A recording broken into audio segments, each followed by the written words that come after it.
الحسنى والله يشهد إنهم لكاذبون لا تقم فيه أبدا لمسجد أسس على التقوى من أول يوم.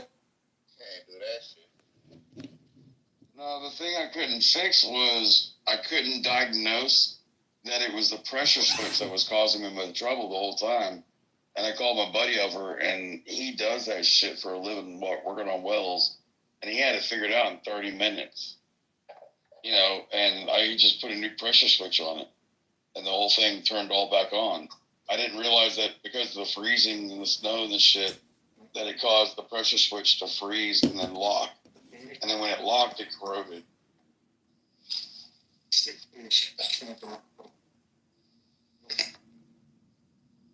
Hey, life's a bitch in a G-string. You either fuck her at the bar or you fuck her at the house. Either way, you're staying in that bitch. I finally heard you say you didn't know some shit. Yeah. All these years I've been talking to you. Finally come out your mouth and said, damn, I didn't know. Damn. That shit surprising. Yeah, come on up, buddy.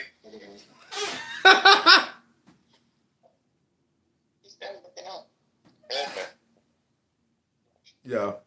He's supposed to go for a run to get rid of his cow. Dad, stop kicking Kate out. What? Stop kicking Kate out. Stop kicking Kate out. Please. So, you don't want my politics. This is a fucking psycho-ass solution from Merlin. Who you talking about, Donald? I'm talking, thing is that, so I have a layer of reality that's beyond politics. Okay. Do you want it? Nope. No. Then don't have it. So, politics is, so what if I told you politics is evil versus evil, and you can only choose Satan? Am I allowed to PM them both? I guess you could, but that's what politics is. It's Satan versus Satan, and you don't have a choice of good. You only have a choice of evil versus evil. And that's why they put it into a duality system. So duality is primitive. Quantum is better. I'm on quantum. You do need to act differently based on that. If you're I'm that motherfucker that'll pee in your Cheerios until you fucking milk. That's what I'm on. Where are you based, Don? You have to wake up and fucking bust your ass, right? Welcome back to another episode of Low IQ Dumb People Talking About Nothing. The third rock from that song. I think that. So you're kind of creepy looking. Where in America do you live?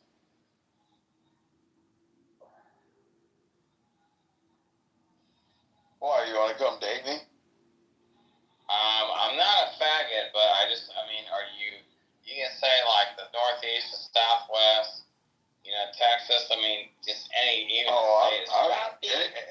everybody knows exactly where I live. I tell people exactly where I live. But I'm not everybody, and so I don't know, so that's not a factual statement. Well, if you don't know, then you don't know. Okay, so let's turn around and say, if you know, you know. I don't care where you live.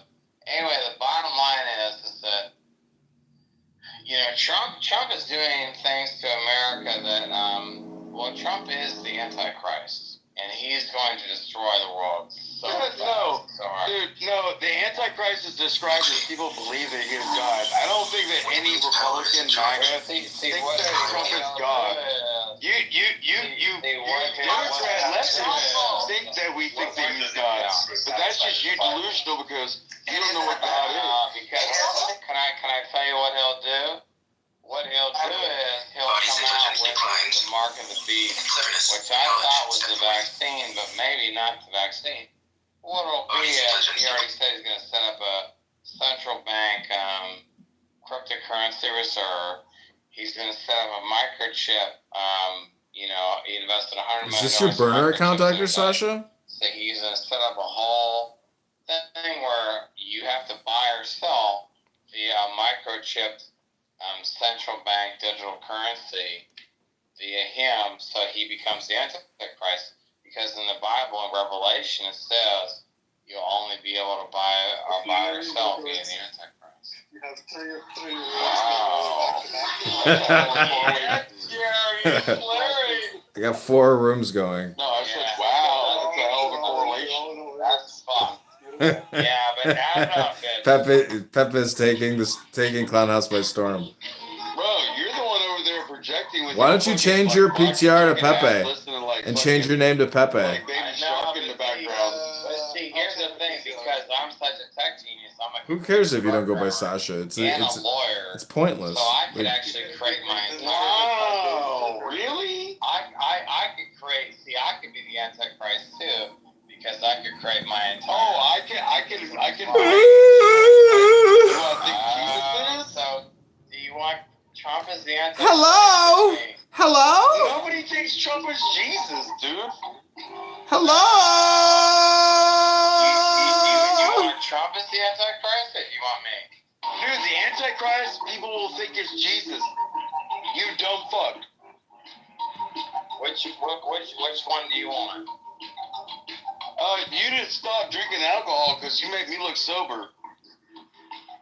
You made me look. Or before you're talking about haplogroup, and you're talking about Pygmy Twa. They have a haplogroup B. That's Yeah, it. they have When haplogroup B. to the phylogenetic tree, it's like A00, then you go all the way down to BT, and then BT splits into B and C. My own opinion is, it may actually turn out good. I don't think, if you look at it in a general sense. By the way, do you consider yourself white, Pippi? Because if that's your picture, Sure. So I'm 100%. Oh man, the title's Obviously- aligning with the room now, Dr. This is where Sasha. I She called him let Pee-Pee. me just continue. Let me continue. but she asked me a question if I consider myself And you white. answered it. And you answered it. Go ahead. So No, I didn't answer it. I didn't answer it. I asked her the question back. Do I consider myself white? And that Yeah, that you was said you're European. Europeans, just like Asians and Africans, we vary wildly from each other. Yeah, that's I'm not my American, answer. so I know that. I don't think I'm the one you want to educate on that. I know, I'm not American. Anyway, what I was going to say, in general, as someone who has spent more than 2 decades in America, I think if people look at this in a different perspective, this may actually be good. If we are focusing on merit, you see a lot of immigrants accomplish things. They come from like you said, the peasant class, just like some Europeans come from the peasant class as well. I'm talking from Romania, Czech Republic, even Russia. When they start thriving and when your jobs continue to get offshored, why do you complain then? It seems to me that you don't want merit. But then again, if your plan is to segregate, it may actually work out better for those who are merit-based to gather and build what they can build in their own countries or wherever else, because your protectionism obviously never benefits anyone. The world trades with one another because there is so much more beneficial opportunities there. We're not arguing for merit. We know the undertone and whatever it is that you're arguing for. No one is arguing for merit here. You're obviously tired of competing in the world stage. Your ass is getting handed over to you when it comes to education and qualification and a lot of things. And they're killing your ass in AI and everything else and cars and innovation right now. Even if they're still in it, it doesn't matter. That's world competition. That's what the world is. That's what you've done. But just stop being crybabies when people start, really following merit truly. It just seems like you're just, crybabies. And you want things to go back to when you're only considered. A lot of you don't even want women to speak. You just crybabies. You complaining too, though. I don't understand. You complaining about the complainers, complainer. You nothing but a complainer, miss. Oh, I people tell me whether or not I qualify as white, even though like my whole life I lived in Arizona, where there's a bunch of Mexicans. I don't get confused for fucking Mexican. You're clearly white, Pepe. No one's questioning. Yeah, so which is it's ridiculous. Get a white trophy. I know it's just stupid. But okay, here it is. So funny. But here it's really, Like, this is what Paul's talking about, right? but here's what's funny is if I started talking about yellow, high yellows, red bones, blacks, charcoals, all of this, you guys are like, oh my god, that's racist because I'm so colorist. But you guys are doing this to me, which is it's really. Hold on. This is an awesome conversation. This is a great conversation. And that was the point that I was making earlier. You guys, Orvar wanted to talk. Orvar wanted to Well, hold on. say But she addressed a bunch of things towards me. The thing is, though, is that when it comes. not about you, No, I know, but she addressed me. I'm not saying the show's about me. I said she addressed me. And so Pepe, she addressed you because you need a Q-tip, nigga, and change that PTR. You look zesty. Shut the Amazing. fuck up, whoever said that. Go ahead, Pepe. yeah, so love you too. Fuck Now- you. Okay, you're such a fucking moron. But okay, so now we get brain drain immigrants from many countries. Okay, and then we do, and there's a reason I pointed out like the Southeast Asians in particular. These were people that got asylum. They were literally part of the peasant class in Southeast Asia that ended up doing better than us. And when it comes to meritocracy, that's not what I'm bitching about. But I would say that, like, when I hear people like this last woman, Miss, it's just like, okay, well, you guys have your countries where and of course, she's always going to have a double standard, where if they're people of European heritage that founded these countries, or they're indigenous to the countries, such as the countries in Europe, that somehow they should be welcoming of everybody, and they should be willing to be demographically replaced and compete with everybody and so forth. But whether you're anywhere in the political spectrum, there's no racial group that is going to be okay with like them being demographically replaced. Like, this is where the hypocrisy really sets in. You guys don't want. Because you said demographically replaced. What are you concerned about? Being demographically replaced by short-feeted people versus big-feeted people? People who have long hair versus short hair? Racially and ethnically. Okay, so let me ask one quick question. Why are you more concerned with racially, like, white versus black rather than rich versus poor? Like, which one impacts your life more? Like, why wouldn't you be more concerned about the segregation and delta between rich and poor versus black and white? Sure. So I think feeble-minded people will focus on the rich versus poor. But what's happening is that, okay, especially if you look at the people that are largely in power, there's a reason why they mainly want us to focus on race. They don't want us to focus on rich versus poor, which is where I will concede to your argument. However, they're more than willing. They're more than aware that the diversity that mass immigration brings sows the chaos that ends up absolutely dissolving any social cohesion that exists in any given nation. I don't disagree, but I reiterate the question. Why do you focus on race versus... Sure, but the thing is, though, is you have to focus on... Yeah, hold on a second. There's a reason you have to focus on both. Like, even 4 years ago, when it comes to... And these are the leaked emails with Jeff Bezos when he was trying to union bust. He said, like, no, we need to continue to further have more diversity, because the lack of cohesion it will create is, they won't be able to form a fucking union. When it comes to the wealthy, they weaponize a lot of basic shit, such as like, hey, look, a lot of us, we identify with our community. We don't hate each other. I don't hate black people. I don't hate any group of people. But they are going to weaponize. They are, when it comes to sowing division in order for them to stay in power, okay, and make more profit, they're going to weaponize it. because Perfect. So you're it's- school of it's- the Reds and not you're natural. propagating their division. This one. absolutely not. Absolutely not. Okay, so regarding what he's talking about, I actually do not have a double standard. I agree with you in some aspect. No one wants to be replaced. Okay, let's just be freaking objective here. No one wants to be replaced by another ethnic. Did you ethnic say group something, in Dr. their Sasha? land. But it just seems like that's what you're doing. You have. I know, it's you really say you're stupid. American.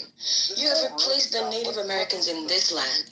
Well, do you not understand that I produce a show called Low IQ Dumb People that talk about nothing and waste their time? Let me finish.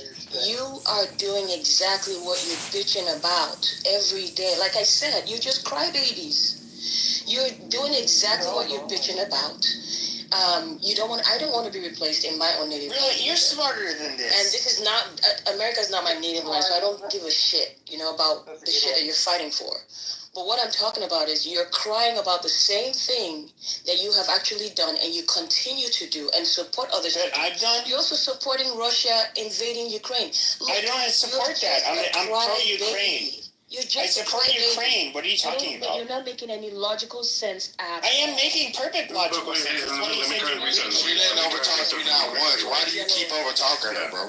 She didn't overtalk you not once. Why do you Shut the keep fuck coming off up, the David. mic? Because he's a crybaby. She's a crybaby. Let her talk. She be quiet while you were talking, and you want to talk the She whole be damn quiet. time. I love your English. I don't give a fuck. She be quiet. She was quiet. You're loud. So let her talk. Let her get her point across. Why do you keep She got her overtalking? point across. She could have, because you keep interrupting her. Okay, you're being a hood rat. Amazing. No, I guess so. You are too by interrupting people. So I guess we're both being hood rats right now. Guys, hold on. This is Talking Apes. Women don't need a big mic, miss. Please go ahead and finish, and no one interrupt her, So please. just to conclude, it's just quite interesting. I do agree and I do sympathize with you if you feel like you're being replaced. No one wants to be replaced, and I'm not even being sarcastic here. But it's just quite interesting when it comes to your own situation. You said there's some of these people came from whatever, Sasha, the this slums room from will go your for country. hours. This Your is how parents, automated stupidity I'm works. 100% sure. I don't know you. Run for your life, Also, Dr. your Sasha. parents I'm headed to the came from gym. slums as well, and you have taken over someone's land, and here you are bitching and crying about Sasha, someone go read else your coming kids to a your book. land Be a fucking man. and What's wrong with you? living for Get the themselves. fuck out of here while you It's just quite can. interesting. I'm It's headed funny to how the you're not gym. able to see that, and then Go you read claim your kids a everybody else book. has Tell them you double love them. standard. Live your best life now, Dr. Sasha. You still own the banks, you still own the money, you still own the land. How come you're Run crying over for your people just trying life, to make a Dr. living? Sasha. Are you They'll afraid of never the stop. real merits? They'll Are you never afraid of stop. competing on an actual world They stage? will go for That's hours why you're and crying, because you use hours your fucking and power and hours. do what you need to Run, do. Dr. What you've Sasha. already done, you've Run while you left still whole can. race of people and given them a couple of lands in off remote places, and here you are bitching over a bunch of immigrants surviving just the same way they're surviving everywhere else, the same way your ass surviving in America too. That's funny. Okay, so I'll respond to that. So first of all, yeah, the Native Americans were obviously here first. The person with my last name who came here in 1605, they happen to be French. Welcome back to another episode of Low IQ Dumb People talking about nothing, wasting time. Yeah, amazing. So came in 1605, 14 years before the first Black American. Okay, I'm headed to the gym, Dr. Sasha. I hope they don't kick me so you don't get, so your live stream doesn't get interrupted. It's like the 1619 project is false now. Yeah, it's not false. Okay, no, here's Abraham. Dude, will you shut the fuck up? سيقولون الله فقل أفلا تتقون فذلكم الله ربكم الحق فماذا بعد الحق Hello? What's up, bro? So I got a Pepe. I got 4 or 5 Pepe rooms open. We got Dr. Sasha in there. We were just live streaming Dr. I thought Pepe. you just closed the rooms. This the Diego I was thinking y'all niggas was talking about the whole time. This is man. That's a Nuraho. This the weird nigga from Chicago. Yeah. That's the one. I'm headed to the gym to fight the gout in my foot from all the Miller High Life I drink with orange juice and weed I smoke. Yeah, that uric acid builds up, and then my pee-pee. Doc used to watch yeah, Doc used to watch his live or something. Yeah. Dude, I swear to God. And when after the Well, I mean, he does take care of his gout, but just, you know, he overindulges on the alcohol, which YouTube causes video uric and watch acid it at some buildup. point. I Causes really more enjoyed gas. it. Well, it's uric acid, like mercury and nitrogen. About Schopenhauer. Yeah, bro. If you have poor circulation, that's a problem with like probably half of America. Yeah.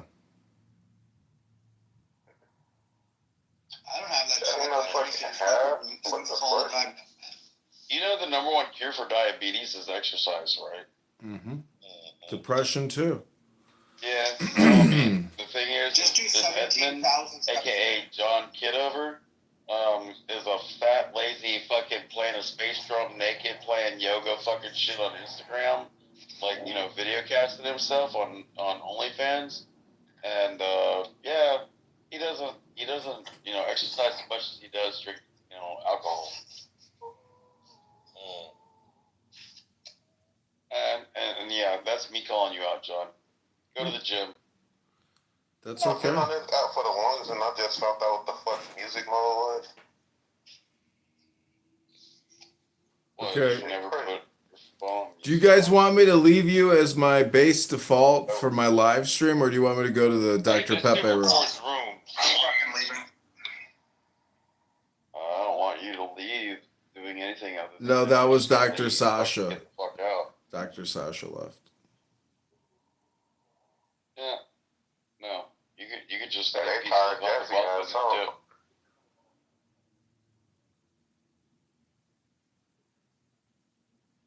On a clicker both on Craigslist, so you can imagine how funny this is actually. It literally is walking me. It's running, and I'm trying to match its speed. That'll go well. You need to assert dominance. This is a lady. It doesn't to matter. assert dominance. Yeah. This is a lady. You need to assert dominance. Neely's so down. Is this like a Tom Jones song or something? Neely, stop. She is my lady. Oh, good God. You know the little foo-foo dogs that gay men have? This is one. You know, did any of you, have you ever, It's not really a dog. It's a dog leg. have any of you ever seen Yael's Twitter account, X account? I was amazed. She's got a huge following. Really? Yeah, Michael Bronstein What does she showed write it to me. I don't know. A lot of like Muslim Islamic terrorism awareness stuff. It's fucking crazy shit. That's wonderful. Well, she's wicked smart. Yeah, she's I'm not smart. really Yeah. on, so I don't see anything. She knows a lot of things, I think, because of that account. Because like she follows a lot of shit, I guess. But anyways, just bringing it up if you've never seen it. I don't even know what is their account name. I couldn't tell you. I can't remember, but Well, I can. useless then. I know. Totally useless. I agree. I But don't if even you know see if I her, want just what is it on ask. that she's on? She's on X. It's on X. If you talk to her, yeah. Because what's his face here? This fucking F word guy. He knows Yao. He knows her X account. Well, you know Yael? Yeah, Hiva Brunger, whatever the fuck his name is, Macro or whatever the fuck his name is. Macro? Oh, no, I don't know any macros. That was his old account's name. Oh my God, it's going to be so nice this week. I think I'm going to take the roof off the Jeep. I can't wait. That sounds awesome. In terms of the United States. In what aspect? Well, so in what aspect? So like, I think it's like evil. You don't want to give the equal opportunity to the poor and the least advantaged people. You want them Poor or white, or blacks. poor. I said poor. It seems to me that, these people who claim that Democrats are socialists, that's actually what they are creating right now. They are creating a socialist community. If they are true capitalists, this is not the route to capitalism. This is absolutely socialist. We're totally going China, Russia route at this point. That's where we're Miss, I don't think capitalism is contrary to socialism. Do you feel that those are contrary things, Miss? No. But what I'm talking about is they're not because they're cutting out any opportunity for competition. They are cutting out any opportunity for competition. And it's now, so the government is basically controlling everything. That's what they're trying to do. There's no room for real competition and real talent. Sure. So you're kind of touching on the same point as me. Is that like when it comes to the government? And by the way, I don't like libertarians. I for a lot of reasons, but when it comes to I'm against communism. I'm somebody who thinks I'm against socialism for the most part, but we can look at like SOCDEM countries, like in Scandinavia, where everybody I know that's been there. I've never been there. They say like you don't see homeless people. People are around there taken care of. They have a robust safety net. That is fine in my book. I'm not even necessarily against high taxes, which is like a boogeyman for somebody who's in the Republican Party.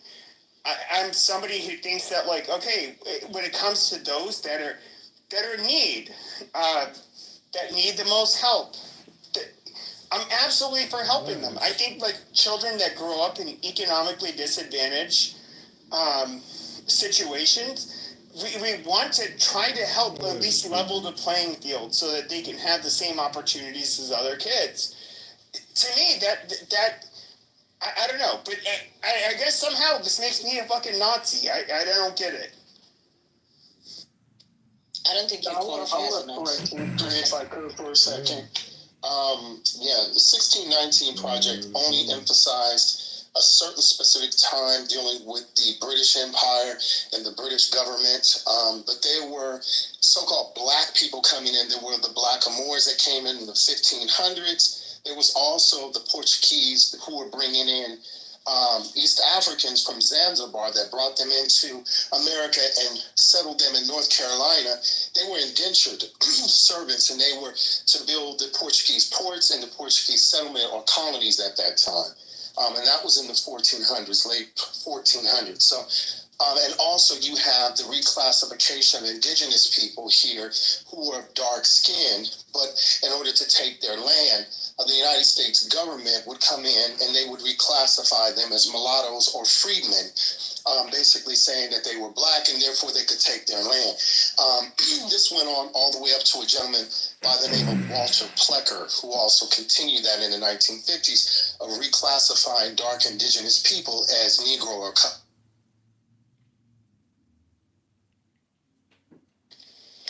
Amazing.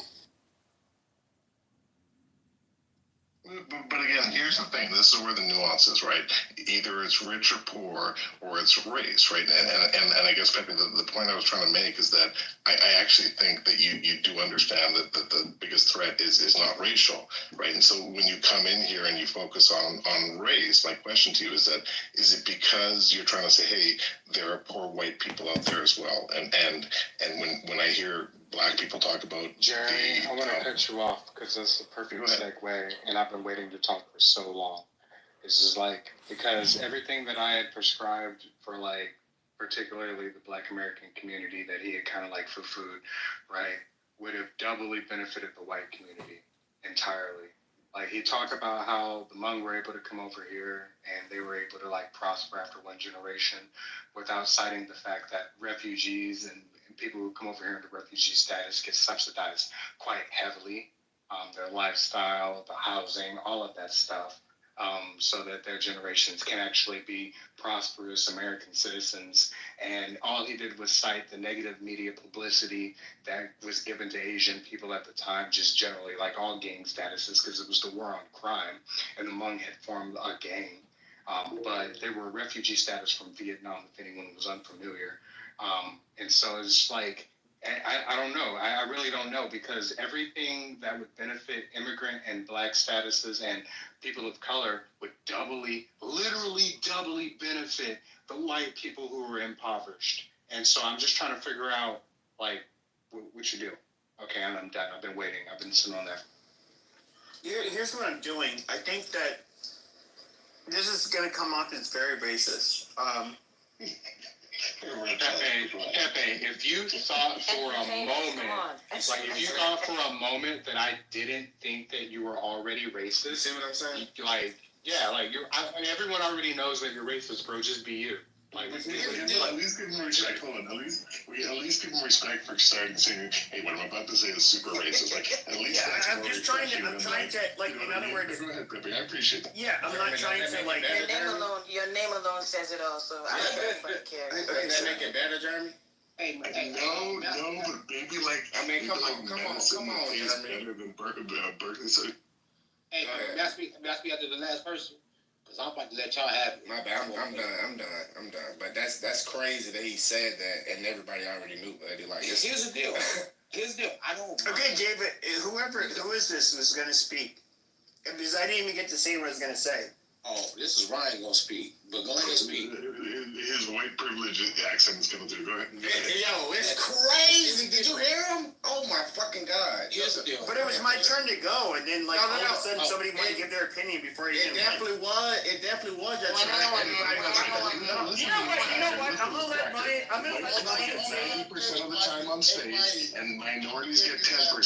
Listen to his Okay, white sure. I'm gonna go ahead. Ryan, go ahead, go. I'm gonna listen to you. I think what you're gonna say is so unlikely. Now he's giving it to you, Ryan. No, Pepe, you go, buddy. We don't want you to get. He doesn't. No, it's okay, David. He granted you the privilege to speak, so go ahead. Nah, I don't have anything to say. I'm just. No, we're just talking around. Go ahead. Nah, I don't. Go ahead. It's fine, Master Pepe. Go ahead. I'm trying so hard, Pepe. You have to admit I've been good so far, but I'm trying. But I've been on Sure. So we can look at. I probably have a lot different belief system than you guys, but I think most of us are going to agree that whether you're white, black, it doesn't matter what your race or ethnicity is. There's a distribution. Some of us are smart, some of us aren't. Now, when we get from certain countries, when it comes to, we can look at Nigerians, we can look at certain groups of people. We tend to the hurdles are set to a point to where you would basically have to be the more intelligent and industrious of those people, and they're going to far surpass Americans. But Jesus, Pepe. I don't remember. He like Pepe. threw me off. Like, let me ask you a question, what? Pepe. Okay, all right. what's the question? If Americans are an amalgamation of generations after generations of immigrants, right? And the original Americans are not replicating enough to like be that population. What are you talking about? America is designed to be replaced by immigrants. That's how it's designed. Legal immigration is the number one way that this population has been able to flourish ever since they abolished slavery. That's been, like, we replace slaves with low labor immigrants. So, like, you're afraid that more of America would continue? No, like, it's a thing that Europeans created and now they're afraid of, and all you're doing is projecting that onto us. Like, Europeans created an immigrant nation, and now the immigrants that were populated by the European nations are afraid that they're going to be replaced by immigrants. Do you hear yourself right now? Like, this is a problem that y'all completely created, and all of us are just sitting back and watching y'all live with it. You're the one that's fucking complaining and trauma dumping on everybody because you're afraid to lose this ill-gotten nation that you've got. So completely fucking miss us with that shit, bro.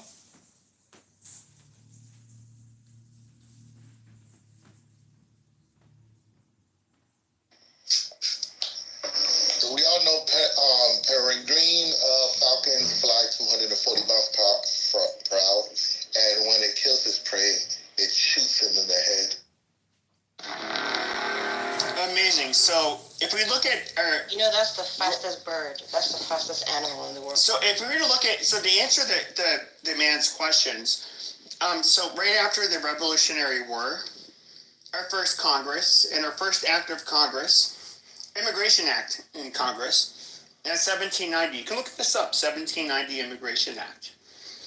It explicitly uses the terms free white men of good moral character. Now, this existed pretty much entirely up until 1965, throughout the majority of our nation's history. And when I say majority, like literally, the majority of our history. Documents. Let me just tell you. Let me ask you something. Hold on a second. No, hold on. I didn't finish my point. I know, but you were dragging it on, Matt. Come on. Let me ask you something relevant. Oh my God, you're such a every free black man. I know. Your government. No, you had to sit there and go on fucking Chat GPT to find something to fucking tackle. No, because I've been having this conversation for years. Right now I'm asking a question. is crying right now. Your wife for agility. No, I've literally been having these conversations for years. I know you have, and we all love the size of the rooms you're in, but I'm asking a question. I'm not making a statement like you. I'm asking a question.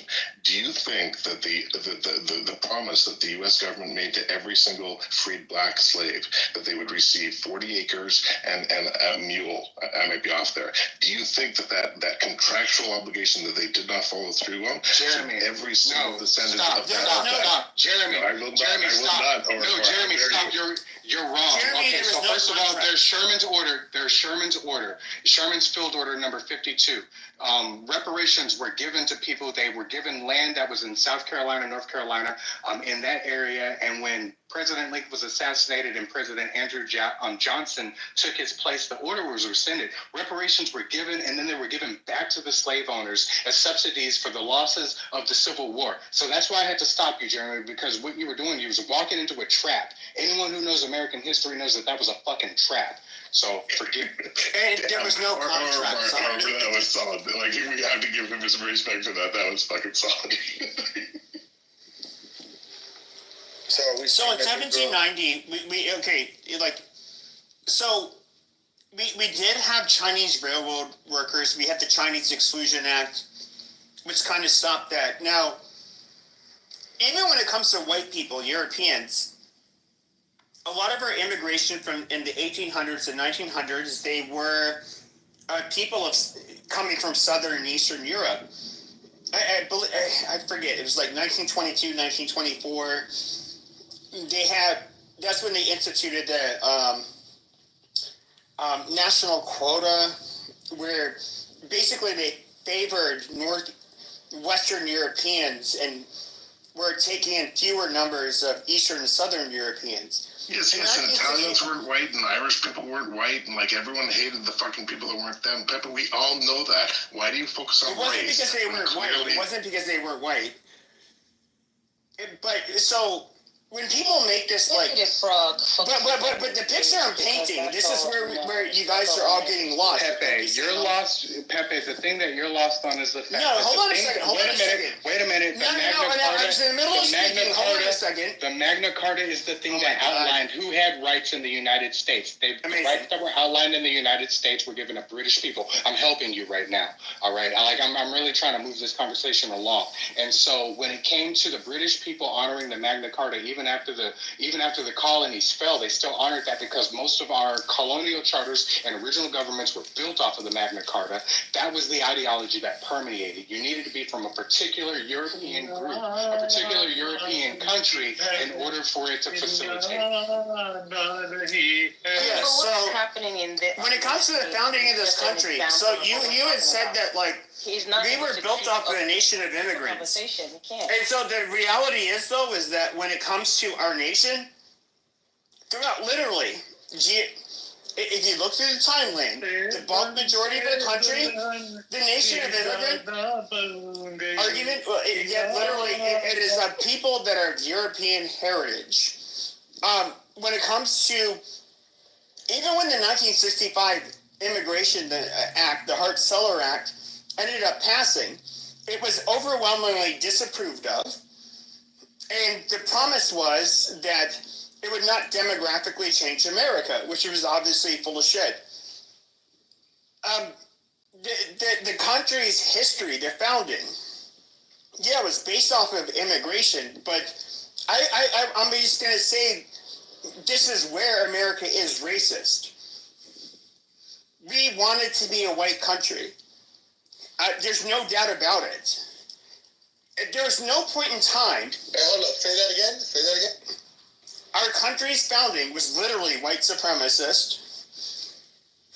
And when it comes to even late in our history, which 1965 is late. Is that what he said the first time? Okay, they wanted to He remain. didn't say that the first time. He said that we want this to be a white country. Yeah, that's what you said. Say that part again. Yeah. But no one is surprised, though. Our founders were white supremacists, like, absolutely. I mean, you can't deny that. Yeah, it was. I mean, he's right. Dr. King and the civil rights movement were the ones that changed the meter on who got accepted to this country.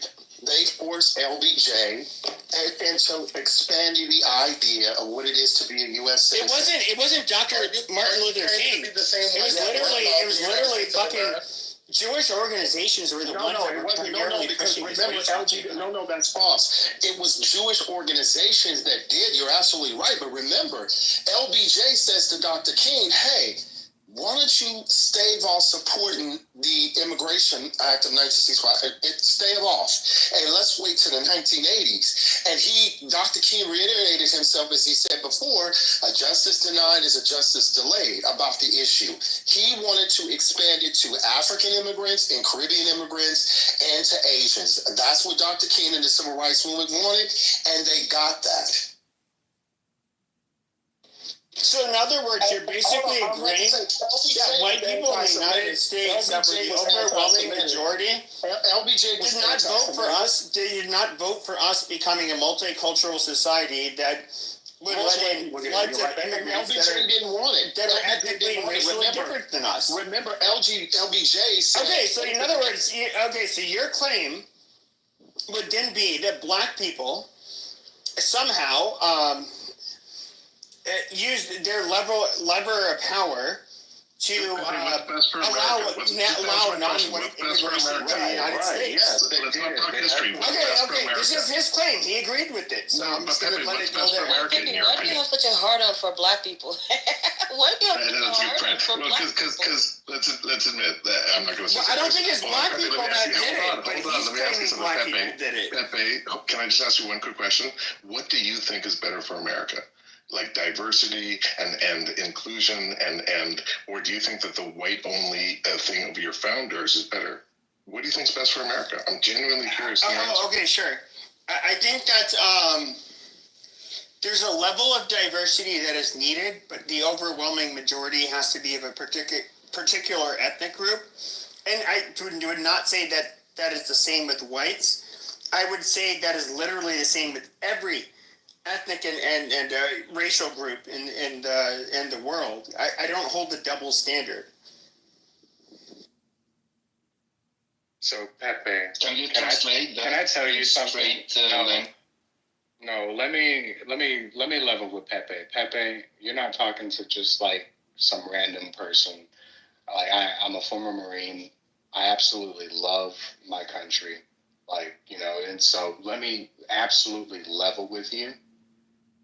When the United States was created, they created a new motherfucking ethnic group based on an ideology that was going to spread capitalism through democracy.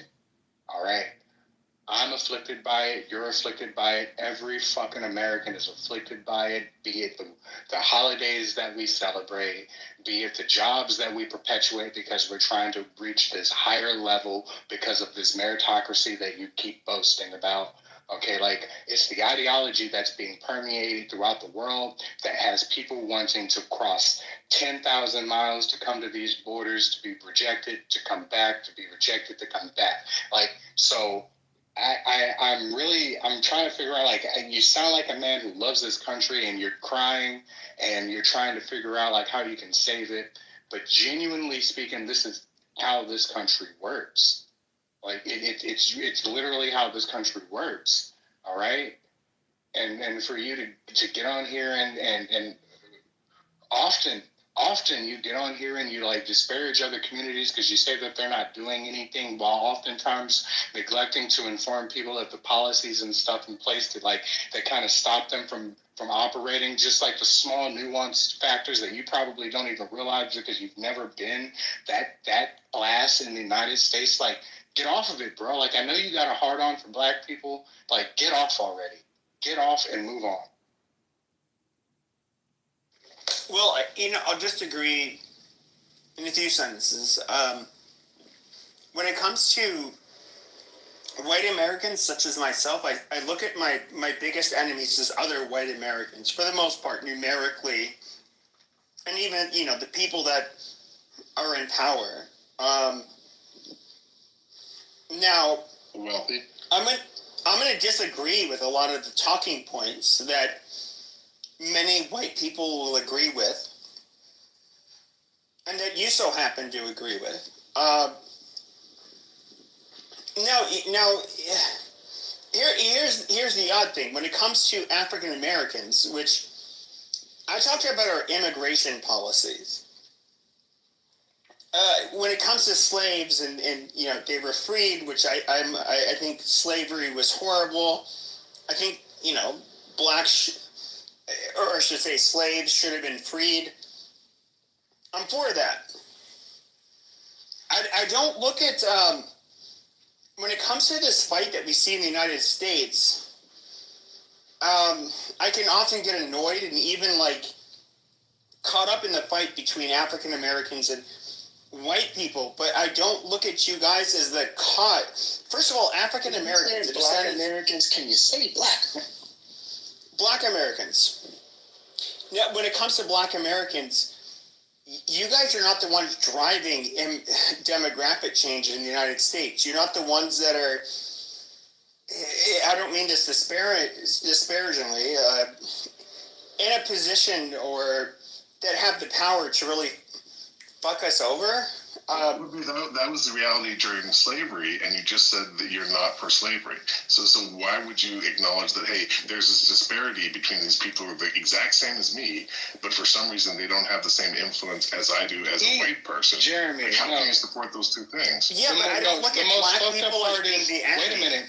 The most fucked up part is that he doesn't see that if Black Americans united and took $3 trillion offshore, that it would cripple the United States' economy financially. He doesn't fucking see that part. This is why. And as a result, he doesn't understand that it's not a matter of seeing us as a threat. It's a matter of seeing us as something to be respected. Real talk. Yeah, but that's what it is. Here's the problem. First of all, you're jumping the gun with what I said. I didn't say that Black African Americans aren't the threat in terms of they can't do anything back to us. But when it comes to the things I'm talking about, like demographic change, Black Americans, FBA, if you want to call them, they're not the one driving this change. They're literally not. So let me ask you a question. You guys are not the concern.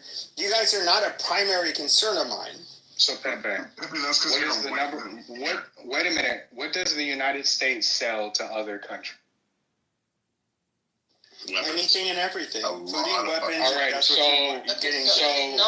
a non-Black American Black person, America sells my question here is: if you notice that the blacks in your country do not have enough power or enough weight to affect you that much, why are you guys crying over them? Why are you stressed out over these people who you claim do not have power and do not have that much influence or can inflict enough pain in your economy?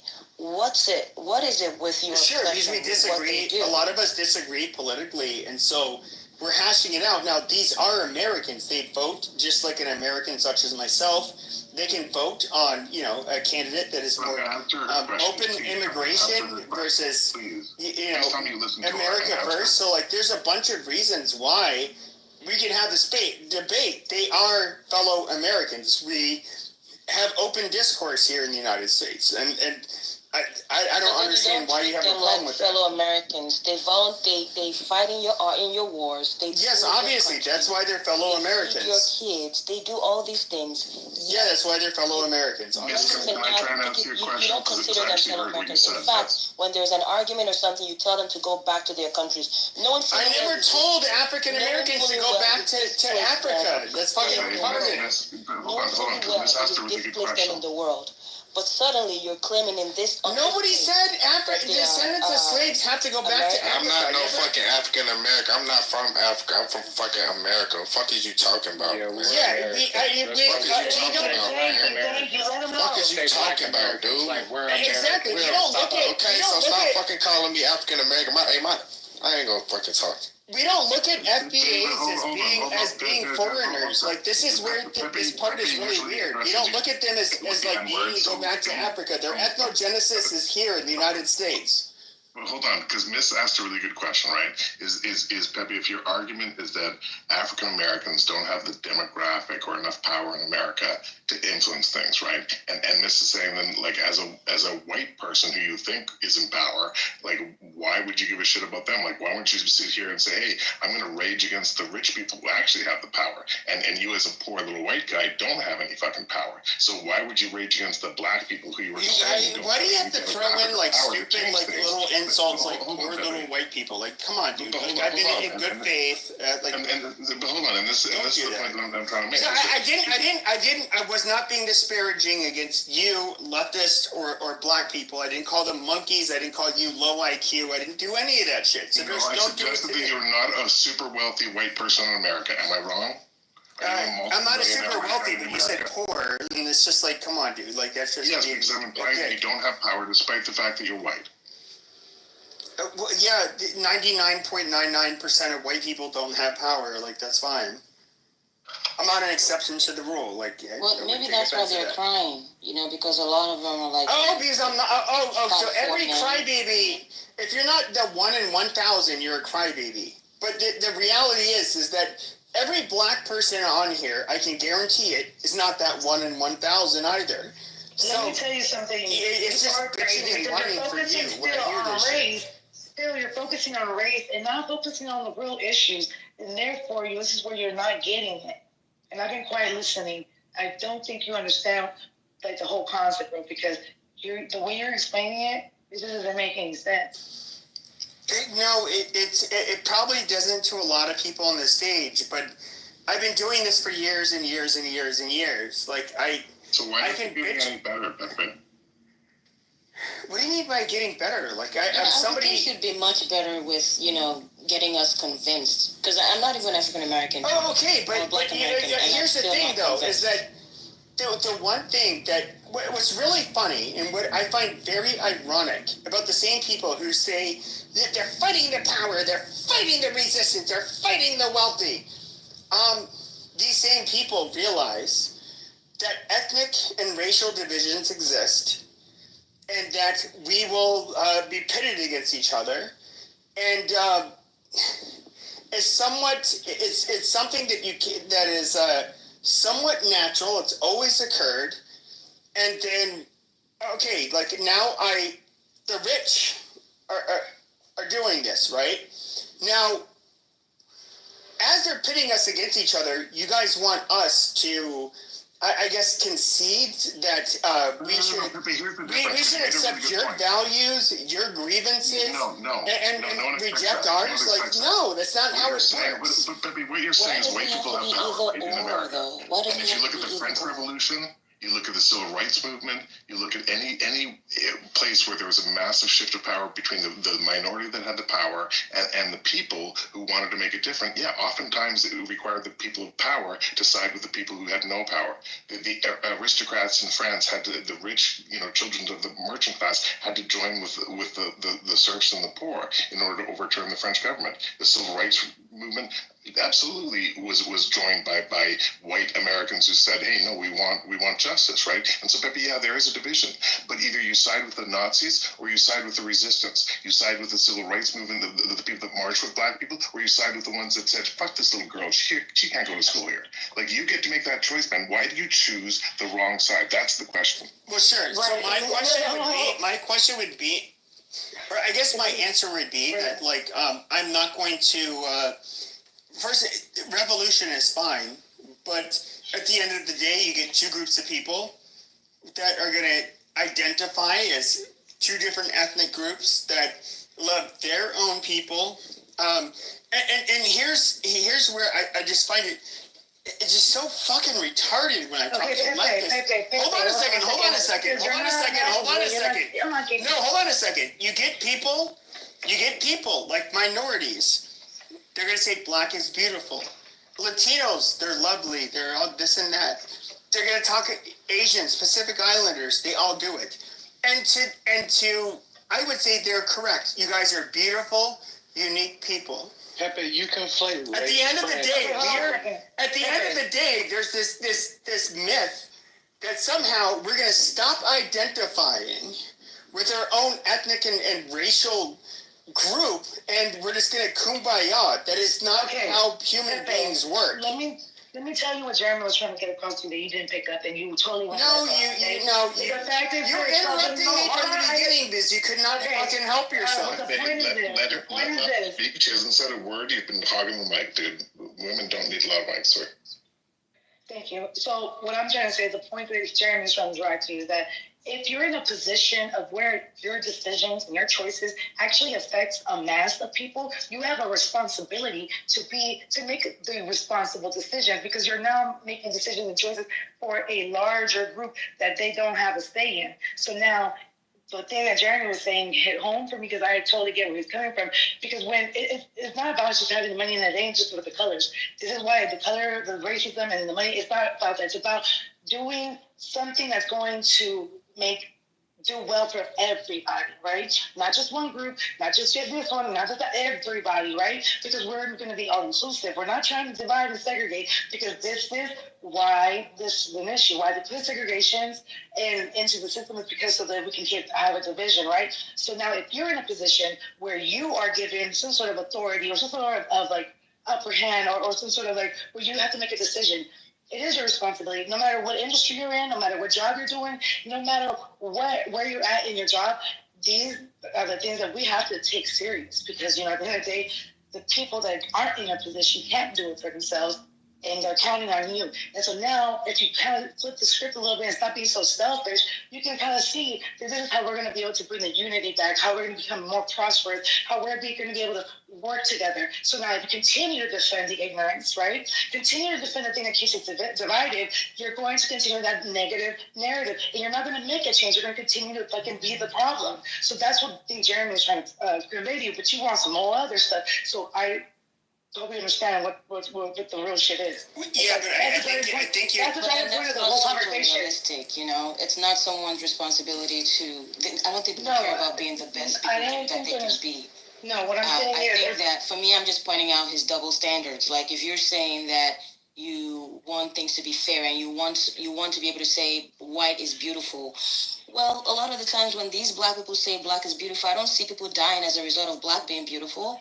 But why is it that when you want to say white is beautiful, there's always this antagonistic black face that's on your face, and people are dying in the midst of you saying white is beautiful? Like, we want you to love yourselves. Like, why does it have to be either or? You can love who you are and still understand somebody else. I don't see everybody else, people dying as a result of other people. Yeah, nobody wants to kill over. You just seem to have a pattern of killing people in the process of loving who you are. That's kind of weird. Sure, yeah. I don't want to kill black people for thinking they're beautiful. I want black people to exist and continue to exist in all the different tribes and ethnic and racial groups in Africa to exist and continue to prosper. Either or. That is fine. No. I'm saying I wish them the best of luck. I don't think that we should subjugate them, rule over them, mistreat them, enslave them, any of that. Like, I'm against all of that. But I guess, to the woman that was speaking, because I couldn't see, she was saying like, oh, well, we're giving in.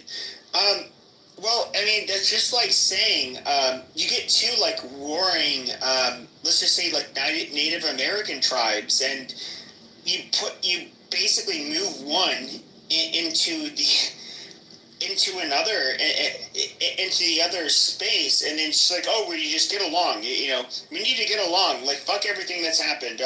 Fuck your own tribal interests. We need to come together, which would basically, it's like if you were to get the Hopis, which are surrounded by the Navajo reservation, and say like, oh, we need to find like one common language, we need to find unity whatsoever. No, that's kind of bullshit, because the Hopis are different from the Navajo, and the Hopis absolutely have a right to exist as a distinct group of people that should not be lorded over by, people that I guess somehow, well, because economically our interests are all the same, so, the Navajo and the Hopi shall be one. We'll bridge our differences, we'll become the same fucking people. No, that is absolutely fucking retarded. And if I was to use a leftist argument, that would be considered. That would be considered. That would be considered. That would be considered.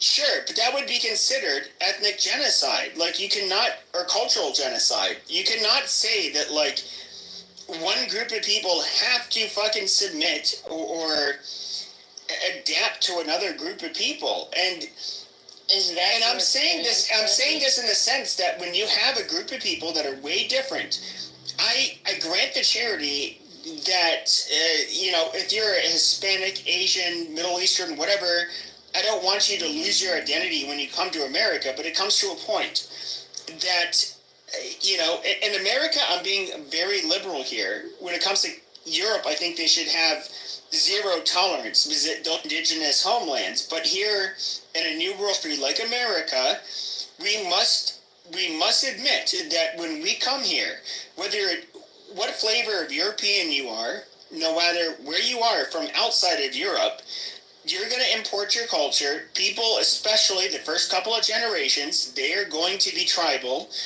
and they're going to try to change the country to adapt to them. And I would say even amongst white people, we've absolutely seen this. We were a country founded by WASPs, and then we had a large Jewish and Catholic immigration in the United States, which I would say did absolutely fundamentally change our fucking country. And if a WASP was to say to me, dude, you guys totally fucked up this country, I cannot in good conscience say oh no, but you're wrong. What do you mean? We made it better. I can absolutely see from a WASP point of view that us Catholics made their country worse. Pepe, the only pushback that I want to give to that is you're ignoring the fact that the United States was a slave nation that...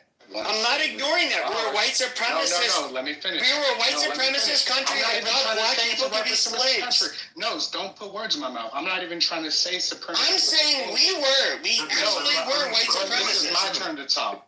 This is my turn to talk. You're ignoring the fact that this nation is an immigrant nation. You even said yourself, your people immigrated here from 1605. So what you're doing is gatekeeping the foundational policy of this land. When everyone made this agreement that they were going to steal this land from the Native American, it was an open agreement that it would be a free land for Europeans. All right? And now what you're doing, fuck Africa, fuck South America, fuck all those other countries. I want to point out the fact that you're going against your own goddamn interests right now. That this entire economy is built on immigration, and I want that to sink in. Everything that we've done, all of the low-hanging jobs once slavery was abolished, fell to immigrant classes. And the entire philosophy and principle behind the American dream was something that was sold to immigrants coming over here from nations that crippled them on their growth, their ability to obtain their ability to obtain resources and generational wealth and stuff.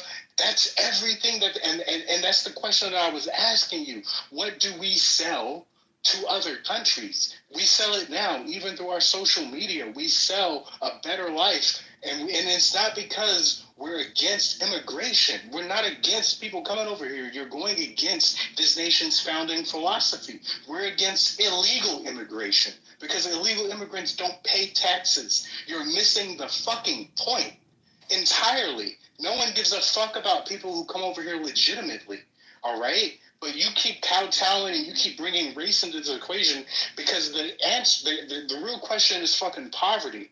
The nation is an immigrant nation, so you can't be afraid that people come over here and bring other ideologies because that's baked into the fucking program.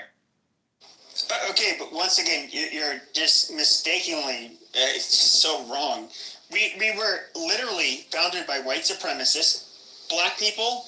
They were less than human. Why do you keep bringing black people into this? Okay, like, because no one's fucking talking about black people. Because Like, we have to do it. Because we have to. Why? We have to walk through this. All you're doing because is you said we're a nation of immigrants. history. You're chimping out. Just let me finish. So you said we're a nation of immigrants. Pepe. Now we have to walk through this. Pepe, brother, this is going to degrade really quickly if you're going to get your clown suit on, brother. Let's keep this above.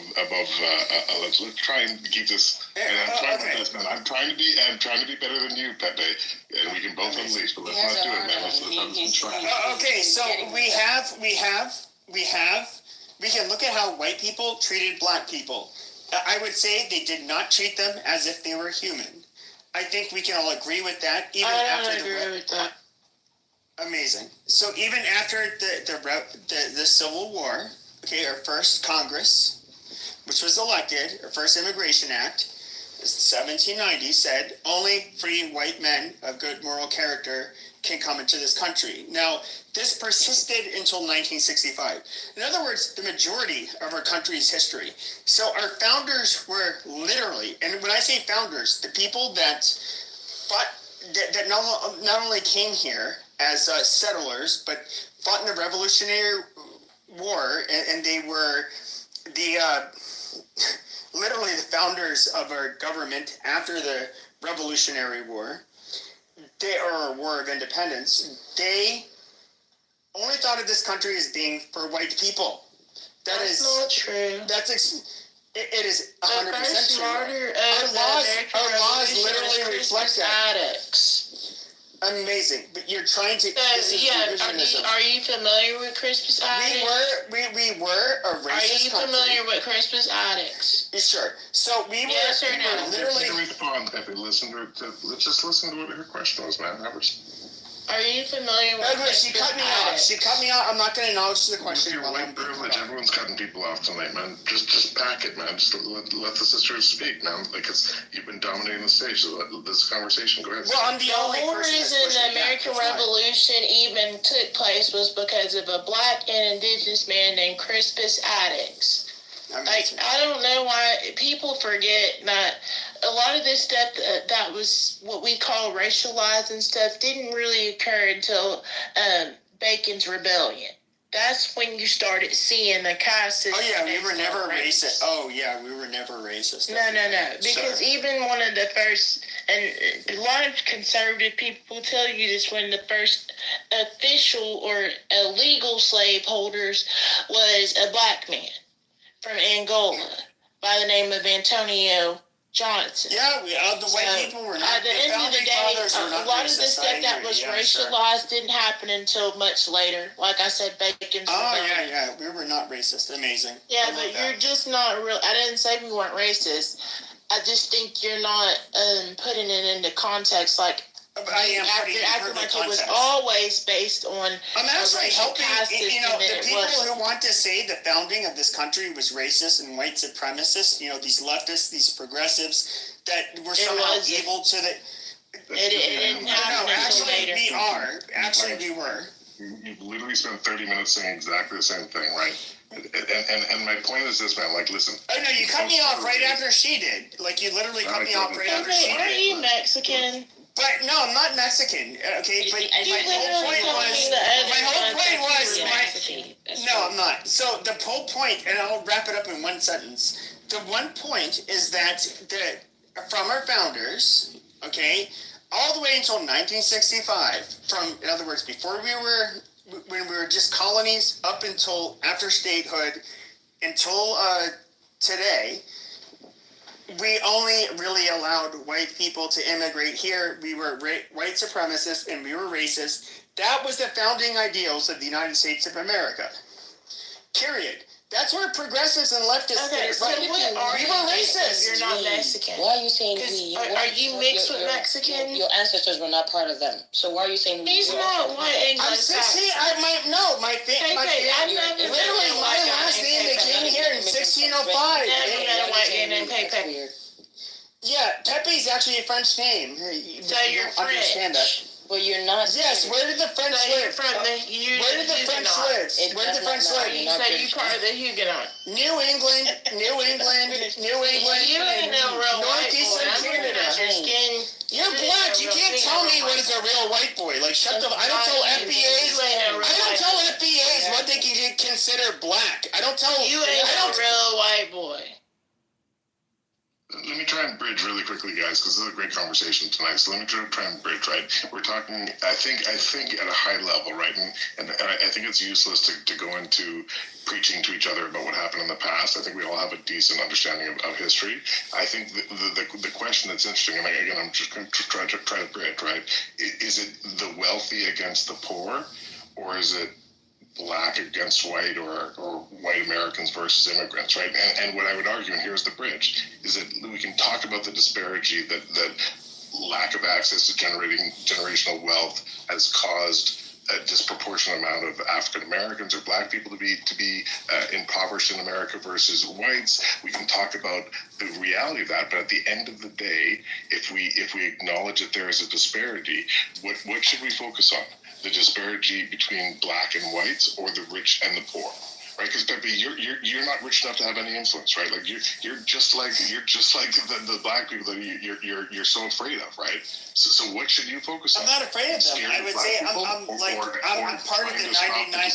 Sure, I'm part of the 99% of people that don't have the power.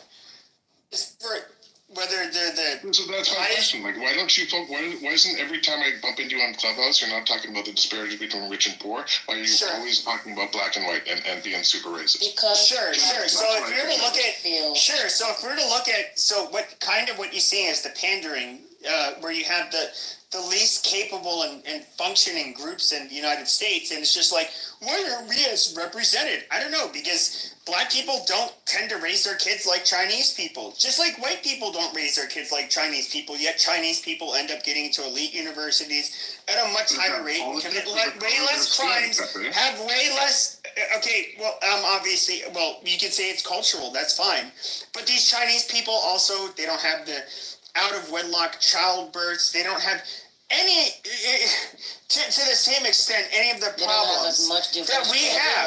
Mexicans do. Yeah, I said whites and blacks. Yeah, I said in comparison to us. May I have the mic? May I have the mic? Everybody is half Mexican, guys. Wait a minute. Don't let him fool you. Hold on. Wait a minute. So, Pepe, this is a moment that we can grow from, because the opening statement that you said is, why do we need to talk about race? All right. That was what you opened the mic on, and I'm glad that we were able to come full circle on it, because what I hear from you as this conversation has progressed, shut the fuck up, all right? What I hear from you as this conversation has progressed is that you lack an understanding of other communities inside of the United States and the way that those communities are affected. I don't, because you keep comparing the Asian community, a community. What's the difference between the Asian community? I'm about to tell you. Actually. You're comparing the Asian community, the community that has been financially and backed by the soft power of China, Japan, of Korea. A community that after 1960 or 1950s, when the United States drove them into concentration camps, nations that were able to come back and say, no, you're not going to treat our nationalists like that, even if they're Chinese American, even if they're second generation third generation, economically, we have the ability to say something and do something. So you're comparing a group that has somebody that's systematically backing them, whether that be financially, emotionally, whether they're providing political support, with somebody who inside of your own country is telling you that we lack political support. And as I already came off of mic and told you, the people who are stating that political support, economic support, and other support is necessary are not the thugs who are caught up in a terrible lifestyle that, you know, they're out here doing the things that you're talking about. It's the intellectuals that have risen to the position that they're able to say something to somebody, and those voices are being silenced. This is the part that you keep dancing around. Like, you keep talking about a community that's not actually talking about a problem. You keep talking about people that have baby mamas. You keep talking about people that aren't educating their children as if this represents 100% of the Black American community, and it doesn't. That's the minority of the situation, and I already told you that. So if people seem frustrated at you for being ignorant, it's because facts have already been outlined to you that you keep dancing over to paint some fucking bloody narrative. Well, then facts don't matter. Okay, sure, but here's where ignorance shines through. Really do not matter. That's why I said he's a crybaby. Sure. So here's where ignorance really shines through. So we can look at New York City, for example. Over 50% of the Chinese people of Chinese descent that live in New York City live under the poverty rate. They're much poorer than the white people that live in New York City, which don't live at the poverty rate. In fact, they tend to make far more than the average American. When it comes to Black people, it's rather mixed. I don't know if they live at a higher poverty rate, so I'm not going to comment on that. Now, the one thing that we show in New York City is that the Chinese immigrants, their children, clean white boys' clocks, period, and Black people by a mile. They do far better. Now, if you're to look at the number of hours that Asian children study in comparison to other ethnic groups in the United States, it's double that of white kids. Now, I guess what I would say is that why you have this group of people that live in poverty. You can say, oh, they're being propped up by soft money, whatever. No, that's bullshit. They live in poverty. Yet they still do better than us white people. I guess you're going to think, I'm going to say, hold on a second. You're going to say, like, oh, I think we're the master race. Yeah, that's not what I said. I said cultural legacy. It's a cultural legacy. Like, it's already been outlined. Asians, as I already pointed out, Asians come over here with other backings. When people migrate over here illegally. Okay, shut the. No, they're not. Like, no, they are poor. No, they're not. They're poor. Shut the fuck up, Pepe. They are poor. You don't like my narrative because it destroys your narrative. No, Pepe. No, it doesn't. Pepe, it does. It absolutely fucking destroys yours. Let me explain to you. Pepe, let me explain to you. When people migrate over here, when people migrate here legally, they get on a fucking plane and come over here. That takes money, all right? Just because they've not up to do in American standards doesn't mean that they're, it takes money to fucking do this shit. So when people from Asia come over here, they have legacies of families that are able to support them, both already here and both that are in back land. All right, they have a different type of economic system. Stop comparing people to fucking Asians because they have a completely different system. Okay, so in other words, I should not hold. So hold on a second. They outperform us. Hold on a second. So as somebody who as white, hold on a second. So as a white person, no, hold on 1 second. So as a white person, You hold on. Let me see. No, you can hold on. Not every immigrant. I'll put you in the food. Let her speak, man. Women don't need loud mics. Let her speak. Not every immigrant gets financial support, and then a lot of immigrants, legal or illegal, do come here and they really do suffer. Not every immigrant, actually most of them do not get any financial support from their government or the American government. There's a huge misconception with that because I'm looking for that. I'm still looking for that for my check, okay? But the thing is, there's a huge difference between when you displace people, take them away from any kind of family support, any kind of origin identity. You change their names, you change their histories, you torture them and kill them. That's all they know. You treat them like animals and then expect them to compete with you. There's a huge difference from that. and then from other people who come who have a sense of identity, even if they're poor, but at least they have a sense of identity. There's a difference in how they operate. Okay, Pipi, you know exactly what you're doing. That's what you guys do. That's your propaganda. There's a difference. Even if they do not get any financial support as immigrants, there's still a sense of there's a certain sense of hustle, purpose, whatever that they feel, as opposed to those who are here, who have been mentally tortured and have mental blockades and feel like they can't do anything because they see their limitations every day. In comparison to an immigrant who doesn't see their limitations as much as those who have been here and all they know is limitations and suffering. Okay, there's a huge difference. That's why those same poor immigrants come here and they succeed in ways that you just described, because they have a sense there's something different. It's a mental difference that they're experiencing. Okay, you know why the black people here are not are struggling. You know the reason why. I don't think this is up for debate. But then again, that's the kind of conversation you want to have, because that's what you call merit. When you have a huge leg up and then the others have no leg up at all. That's what you call merit. Merit does not mean merit in your eyes.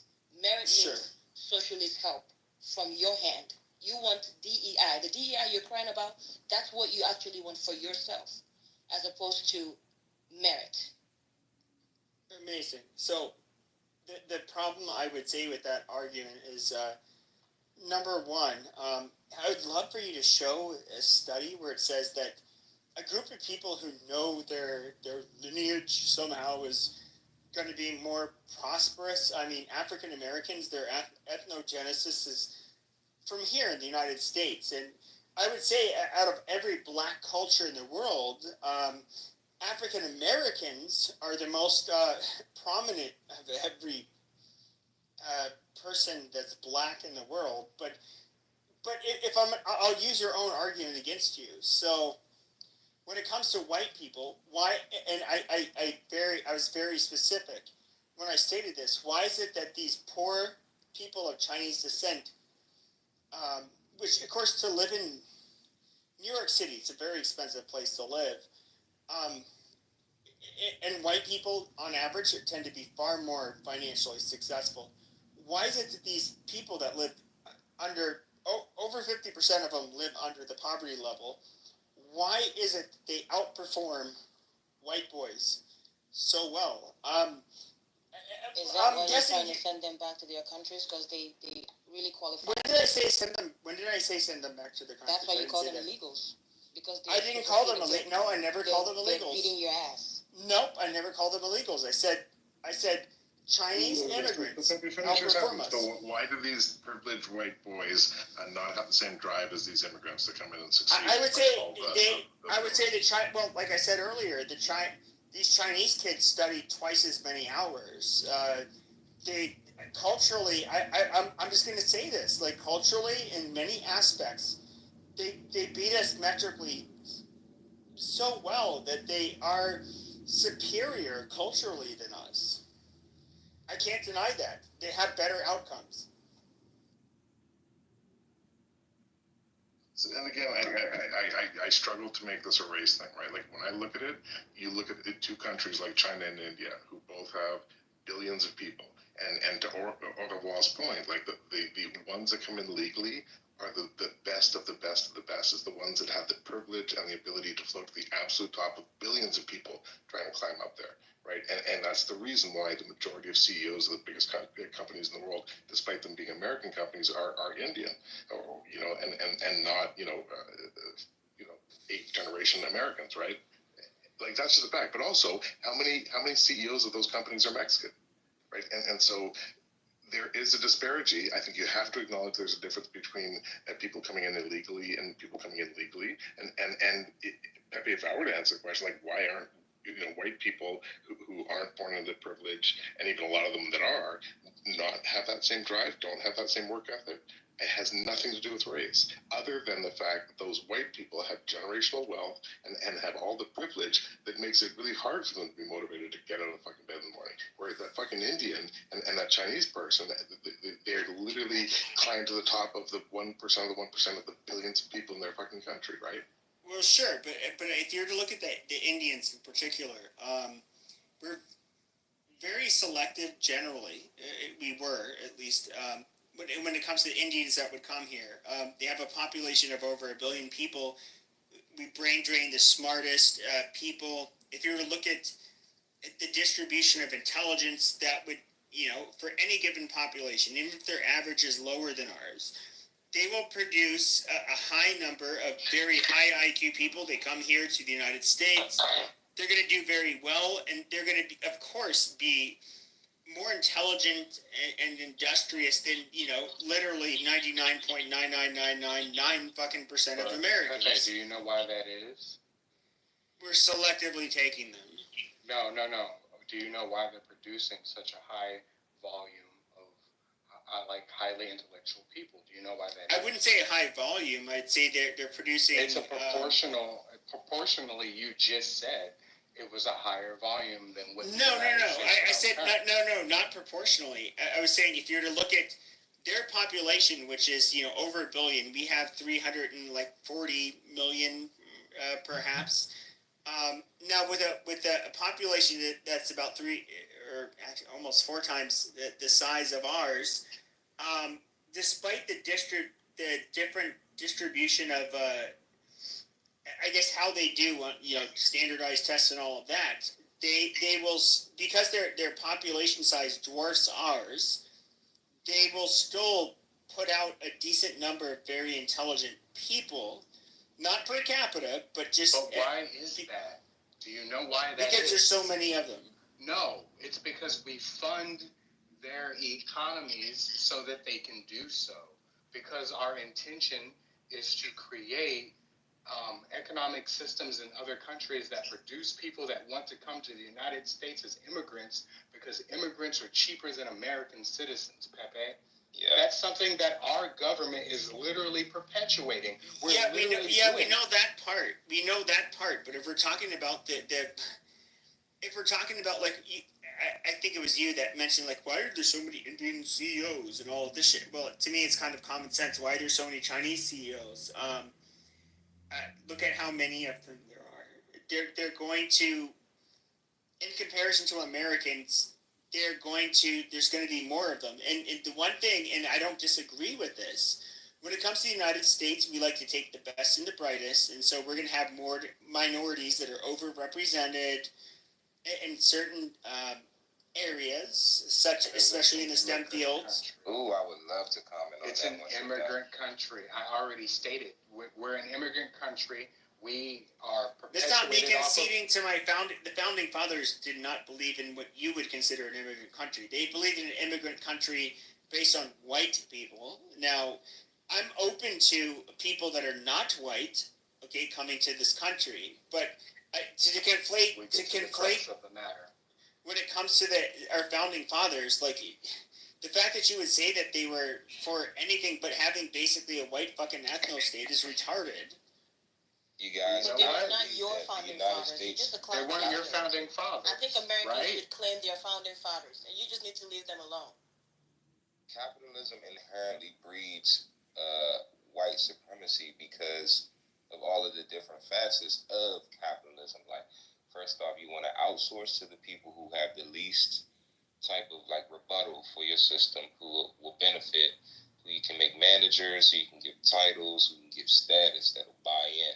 So in the American system, you don't want to necessarily make it available for the people, for literally the proletariat people who are going to revolutionize against the idea.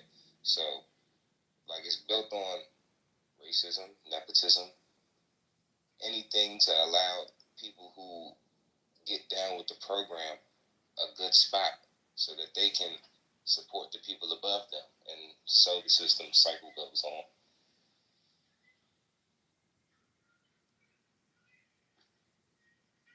Follow me back. Who said that? Okay. So what should the focus be? Equality, regardless of race? Like equality with regards to opportunity and access to wealth? or should it be focused on race? Because like you sound like, I think you're a segregist, right? Like you don't believe in the idea that humans are humans. You're big on separating the races and not mixing, right?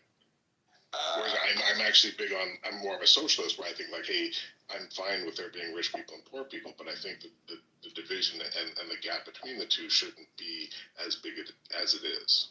Well, sure. So I think that like when it comes to this is the where I will differ from socialists.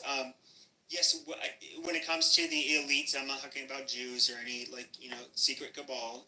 I'm literally talking about the people that have money and are in leadership positions.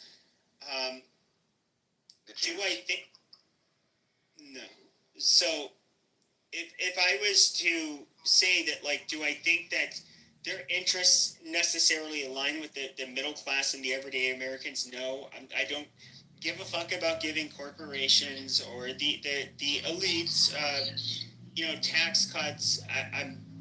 That's not what I'm about. I think that when I've always thought of America, it's just about living the American dream.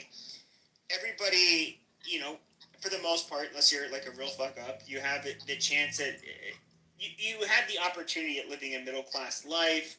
Of course, you can go beyond that. Now, when it comes to but you don't though. Like that's the thing is the American dream is sold to you as if it's equal opportunity and equal equality. What are you talking about? We're not given. As a black man, you're pigeonholed it because you're black. I'm fine with black. I want black people to have the middle class dream. This is so fucking retarded. We can't have that though because once we get there, sure. All right. No, I'm telling you, bro. Quite literally, that's what racism. Okay, this is where it starts to break down because here's your fucking racial. Because Grio is coming off mic for the first time. Grio, can you go ahead, brother? The 1950s and 1960s is when we broke down some of the most racial covenants. Quite frankly, we're the very first generation who have access to the information and access to the actual land. Not to mention gerrymandering, the political process, the electoral college. There's so many things that we had to literally overcome from a legal standpoint. So legally, we weren't allowed to intermarry. We weren't allowed to live in certain places. And even when you look at public education and how that's funded, public education is still funded on private home taxes. So quite literally, if you live in the ghetto, you're going to be getting ghetto dollars. People are going to be pushed into schools that are overcrowded, severely. Okay, we know the fucking history. What is your fucking point? My point is structurally, institutional racism and the prison system, the actual penal system, is built off of racist history. Oh, so in other words, black people commit. There's no. No, you're not hearing him. You're not hearing what he's saying. The penal system is owned by families, bro. There's a bunch. If you do the history, bro, there's a bunch of families that literally own every private. Okay, but the crime stats are incorrect, and you guys don't commit. That's not what he's saying. What he's saying, Pepe, what he's saying is there is a general. Yeah. Institutional racism is structurally built on. Structurally, America is built on racism. You can't deny the fact. Now, will I say that racism is the end-all, be-all of advancement for the black man in America? No, not at all, because, you can look at the richest people in the world. Many of them are black. Dangote from Nigeria. The list goes on. But maybe you should start acting like them and should start acting like the minorities that do in the United States. And then maybe you guys wouldn't have these horrible statistics. Okay, I already pointed out to you. Wait a minute. No, wait a minute. I already pointed out to Pepe that those numbers are not the mass majority of black people. He keeps trying to portray. No, but I'm saying that there's disproportionate. But they're disproportionate per capita. No, that's what the media tells you. It's not what the media tells me. Per capita, they're disproportionate. That's a reality. Okay, Pepe, have you ever thought about this too? That people who are in prison are disenfranchised, and about 3 million black people are in prison and don't have the right to vote. Even ex-convicts don't have the right to vote. Why is that? Hold on, let's add to that. Neither do white convicts. Pepe, that is modern day slavery. You pride yourself in being the freest country of the nation. You imprison one of the highest percentages of your populace, and they are majority black and minority, and they are slave laborers. They are disenfranchised. They can't vote. They literally work for 25 cents a fucking hour. It is modern day slavery. Who are not in jail anymore. Even ex-convicts lose the right to vote. Why is that? Why? Well, I would say this. Why is it that like Western European countries that have not had a large black population don't have that? I'm answering it. You're posing another question. No, I'm not answering it. No, I'm answering it. You're posing another question. I'm asking the question that I'm giving the answer to. You're asking a question. No, I'm answering the question I'm giving the answer to. And then give an answer.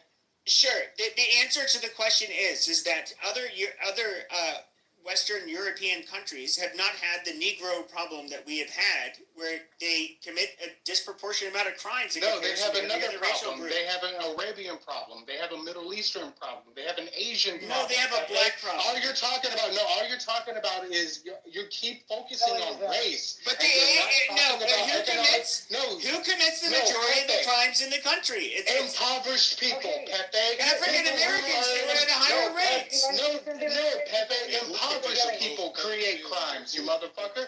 People who are poor create the most. Oh, you're fucking cocaine. So let me just say a point. This is a great point that I'm glad that someone brought it up. Because of the simple fact. So I'm glad you guys brought up the simple fact of the prison system, right? Because there is a prison industry complex is a real thing. So this is what keeps us oppressed, right? The fact that whether we get they get profiled or we get whatever, fucked with, whatever, doesn't matter. We don't get to do anything. We have questions we get to ask later. What is your highest level of education? This is the dumbest fucking shit I've heard so far. Okay, let this woman speak, please. God damn it. It's fucking retarded. Have you heard of the prison industrial complex? Yes, I've heard that when I was like fucking 13 years old. You goddamn so now you actively listen so you can get to my point. So my point is this, plain and simple, what I'm trying to say basically is that the fact that minorities get targeted, it also causes us to stay in oppression because of the simple fact we had to sit in a jail because we can't afford to bail ourselves out, or because of the fact that we do bail ourselves out because we don't want to lose our jobs or we don't lose our apartments. And so then they trick us to go ahead and get a plea deal because we're too afraid to take it to the box because we're afraid of losing it because they give us the highest or the worst outcome of the trial, right? So now we are forced to take a plea when we may or may not be innocent, or most of the time, innocent people cannot defend themselves because of the money situation. So again. I know all of this. No, okay, well, get to my point. They're getting targeted. I have a higher rate of public assistance than blacks, even despite not a higher rate.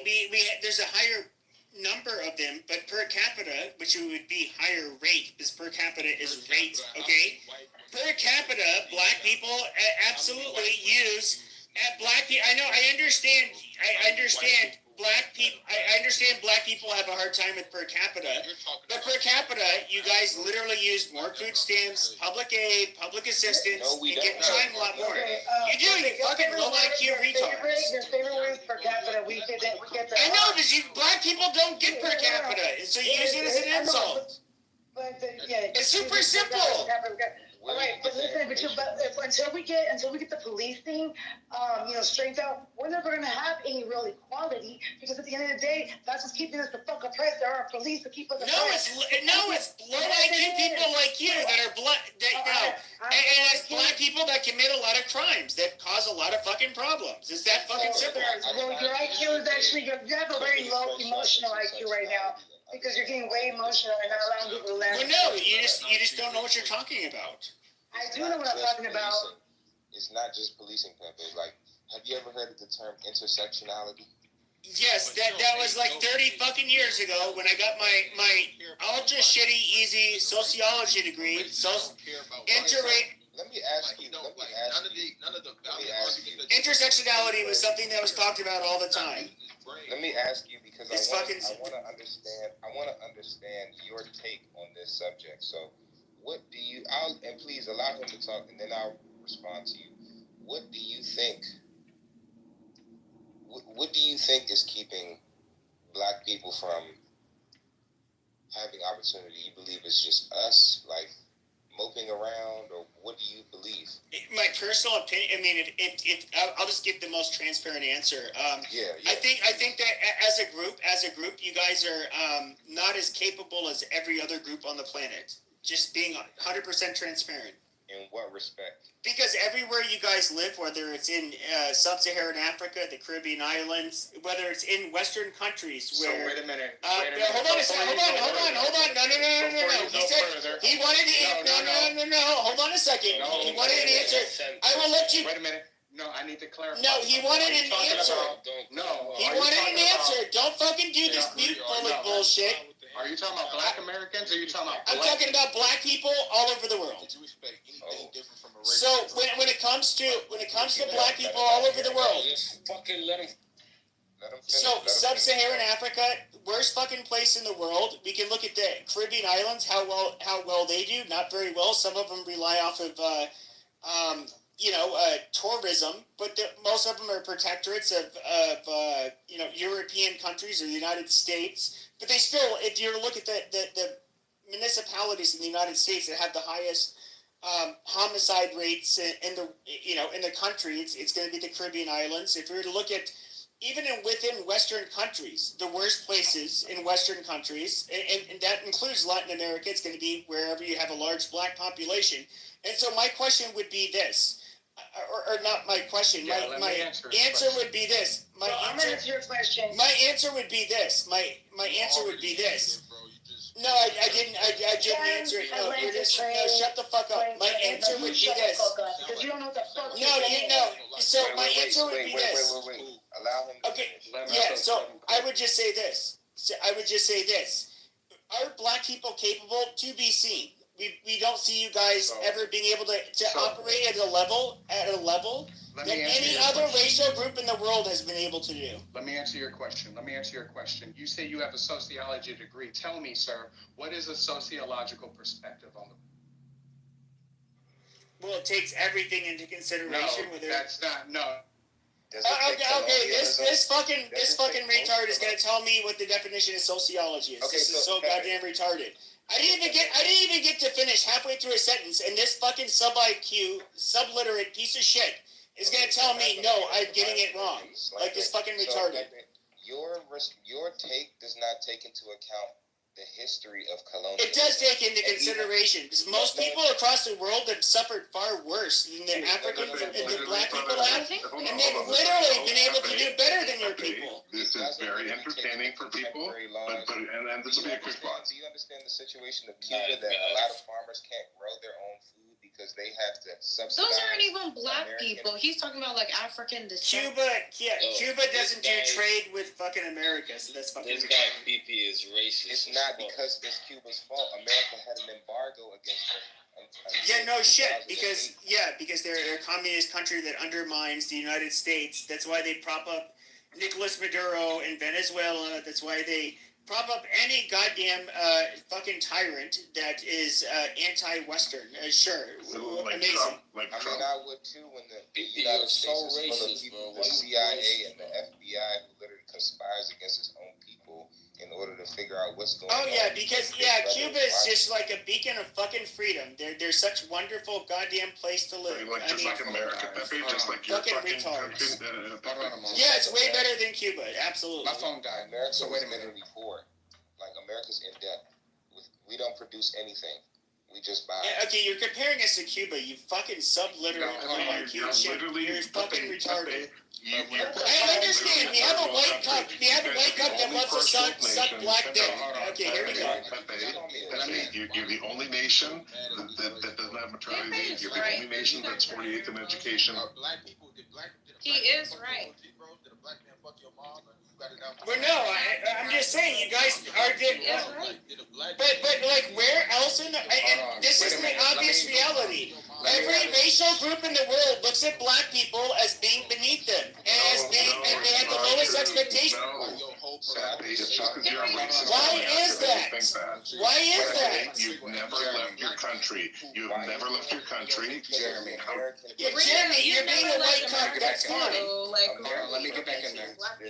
The media companies perpetuate a bad image of black people Why are you guys emotional? You guys want us to lie? In fact, the black Nobody said all black people are low class, but if we were to look at how they judge a group, if we were to look at how every other group judges black people as a group, it would be the lowest class. That's you're speaking. Okay, but that is a fucking fact. You're not. But he's. All right, I muted everyone. All right, so like my phone died. I'm sorry, Pepe. You're not speaking sociologically at all. Like to have a sociological degree, to have a degree in sociology, you should know what a sociological perspective on the world is, and that perspective is you judge people based on the way they want to live their life, not based on the worldview that That is the not world. even close to the definition. You fucking retard. You don't even have a college degree. You're making shit up. You fucking retard. Pepe, no, sociological. That's not a sociological perspective, you fucking retard. Motherfucker, like, yes it is. No, the sociological view will look at conflict. They will tie in ethnicity, nativism, everything. Pepe, that's how I know you. They will tie everything. You fucking retard. Pepe, that's how I know you haven't even taken Low sociology. IQ fucking hood scholar. Pepe. You haven't even taken. I took my first sociology class when I was 17, you fucking retard. Sociology 101 because the first thing they teach you. I love it. This is where black people prove how ignorant they are. A low IQ fucking chimp. Check your white privilege and A low IQ fucking chimp. Pepe, check your white privilege and have a It's conversation. not white privilege. I literally have a degree in sociology, which is not even a flex. It's one of the easiest degrees to get. What is white privilege? Pepe, you know I get this some literate chimp trying to tell me what a fucking. Stop it. Stop it. No, he's a fucking monkey. Ability to converse. You've never heard of low IQ monkey. You've never heard of the veil of ignorance. Because if you were, if someone. Wait a minute, no, let me get him. No, he finally went on mic. Let me finish this. A sociological perspective is a perspective that judges. Post the definition. Post the definition. Post the definition. Post it. Wait a minute, Pepe. Wait a minute, Pepe. No, Pepe. A sociological perspective is a perspective that judges the worldview. It's a worldview that judges people based on how they want to live their life, not based on how other people judge their life. That means you judge them on how far they're going based on their merits, their foundations, the way that they function in their country, the way that they function in their society without any outside influences or outside perspectives. Like you genuinely have no clue what the fuck a sociological perspective is. That's not the meaning of sociology. You fucking low IQ chip. Post the goddamn link. There's Rondo Black community. You're so fucking dumb, Ore. You need to post a link that would share your definition of sociology. You're not gonna find it because you're fucking retarded. You fucking. Pepe, you're not listening. This is the Dunning-Kruger effect. A low IQ. Pepe, I moved you to the audience. Wait a minute. I moved Pepe to the audience. Pepe, I didn't say the definition of sociology. That's how I know you're not fucking listening. I said, what is the sociological perspective? When you study sociology, when you take sociology 101, the first thing they teach you is the sociological perspective. All right? It's in a fucking textbook. You want me to post a screenshot from my textbook? You can't respond because I moved you to the motherfucking audience, you bitch. All right, so let me tell you, the sociological perspective is when you judge people based on where they want to go in the world, not based on how you judge them on your sociological, economic, and industrial fucking revolution. That's not how sociology works. That's how I know you're fucking full of cap. You're fucking bullshit. You're a fucking motherfucker who's fucking lying on the stage and trying to get merit based on knowledge that you haven't actually fucking obtained. You're a fucking hypocrite. Yeah, so I would say this. Hold on a second, sweetie. Betsy, hold on a second. So I'm gonna say, because I'm gonna go to bed right after this. But you do get these you should go to bed after this because you're a fucking liar. Yeah. Okay. I see. Here you are interrupting me. You didn't want to be interrupted. You can go to sleep right now. Hold on. You got interrupted. Go to sleep right now. See, this is what a low IQ, insecure black man will do. He got BTFO'd. He got BTFO'd in front of everybody. He got his black. You got your back blown out. You got your back blown out by a white boy, bitch. You got your black booty cheeks clapped. Your chocolate cheeks got clapped because you're. Keep going. Keep talking about how you're fetish. Dunning-Kruger effect fucking retard. That's what you are. You fucking low IQ piece of shit. You got fucking chunks, pussy. That's the fuck you're gonna do. You try to do the. And And if we're just gonna yell at each other, then what's the point of the room, right? Like, let's give it an attempt to have a conversation. The government has not conspired against It was black people. Pepe's If I wasn't turn, allowed to though. buy He's the one that overspoke Pepe. in 1970. In 1970, bro. So how much time has my family, has my generation had? Nobody to get cares about money, your family. to get access Alright, to you're saying resources? shit about the sociological perspective. That's not even the.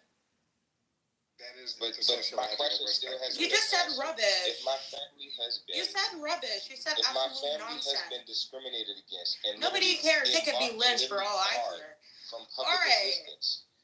You lied if about I the had definition. money, I Hey, still shut the wouldn't fuck live up, in certain bitch. Go get You shut the fuck up. United Go get States, in the bro. kitchen. Tell me how that's not a Bitch, get the fuck out, Where bitch, before I motherfuckers lynch you the again. U.S. has conspired to keep my Anyways. people down.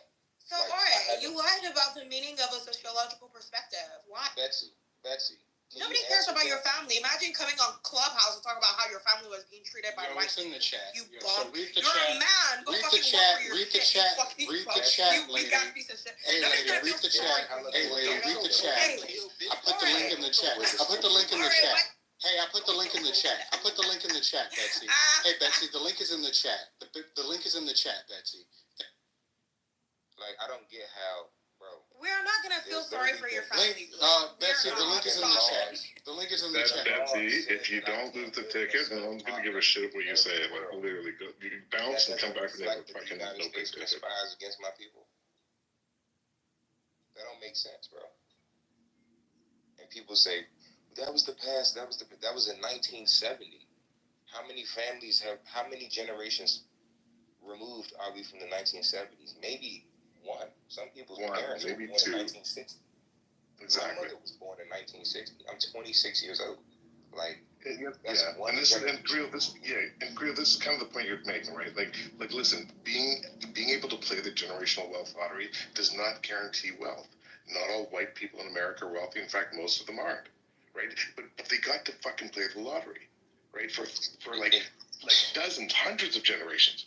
Black people is what you got when you won the generational lottery in America, up until maybe one generation ago. So if you aren't going to acknowledge that and how it impacts the disproportionate amount of poor black people in America, and you're going to come up here and say it's because of race and like dude, you're not fucking, you're just a racist. Like, dig into the nuances there, right? I mean, man, even from an economic standpoint, like, we weren't allowed, like, let's take the Great Depression, even the Panic of 1893, 1873. Even if you had the money to capitalize on low stocks, low prices, and just hold, you weren't allowed to. Like, black people weren't even allowed to own stock in company until, I believe, like 1905 or something like that. Don't quote me on that. No, listen, and you have property access, and even after coming back after the war, the land grants, the education that was granted to white soldiers versus black soldiers, and to say nothing of even when they started to fucking get a leg up and were succeeding, like the Tulsa, right, prospering. What happened? Burnt it down. A whole bunch of insecure fucking people said, "Oh, they're getting successful. I'm not comfortable with that. Let's bomb those fuckers." We have to acknowledge that. I mean, even but also, and this is the question I'm asking you guys. Yeah, and this is my question I'm asking you guys, a genuine question. We have to acknowledge that, but should we solve it by lifting everyone who's on the ground up, or should we just focus on lifting up one race over the other? I feel like, man, we get away from, like, the only way to eliminate race is to acknowledge it, because racism too is a system of oppression from a small group of people to just keep us fighting. Like, that's one thing about racism, is that it's the perfect tool to take away from the bigger picture and the real enemy. I agree. I think it's why Germany forces their people to be constantly reminded of what the Nazis did and what they did to the Jews. They are constantly, as part of their education, their statues, their parks, they're constantly being reminded, right? And I think America should do the same thing. Why do they do it? So it does not repeat itself. And so when you hear America saying, no, we can't teach about slavery in our schools, we don't want to look at that. We can't. These were indentured servants. They weren't slaves. That's like saying that the Holocaust didn't happen. No, you should absolutely focus on that. Canadians should focus on the residential schools so that it never fucking happens again. Yeah, they But just want us also, to forget. going back to my question, should we lift everybody up or just one race or the other? I mean, man, that's a hard question, man, because a part of me is like, well, you start with your people, but you don't necessarily have to be exclusive to your people. Like, because even if you're black, that doesn't mean you're skinfolk, not kinfolk. Just because you're black don't mean you're really down with the cause, you know? Appreciate that honesty, because it's a nuanced question, man. I appreciate that. Yeah, of course, man. And let me say this really quickly. Like, I know Pepe's entertaining, but like, I much prefer like the intelligent conversation rather than just like when the racism starts to come out real bad. So I do appreciate people willing to go into the nuance of these conversations, and awesome conversation. Yeah, man, because I even talk with my friends about this, like, because race is just one layer of the whole cake. Like, it's really a political, economic problem, and social too. Definitely Persia, the whole Persian acronym. Like, we have to address all of these things in order to really just debunk and move forward. Because it's one thing when you just step into race versus race, you just perpetuate the race war, the imminent race war that's coming.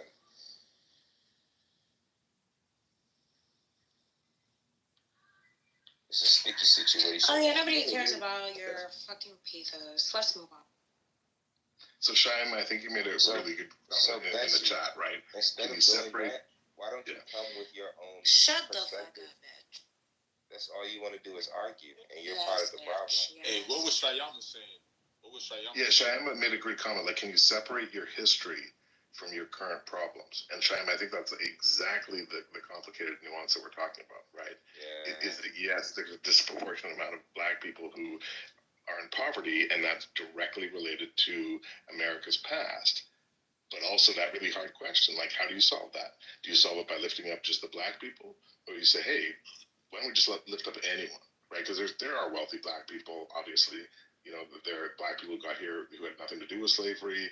Like, but you just say, hey, let's lift up everybody, even though the majority of the people we're going to lift up are going to be African American because of our past.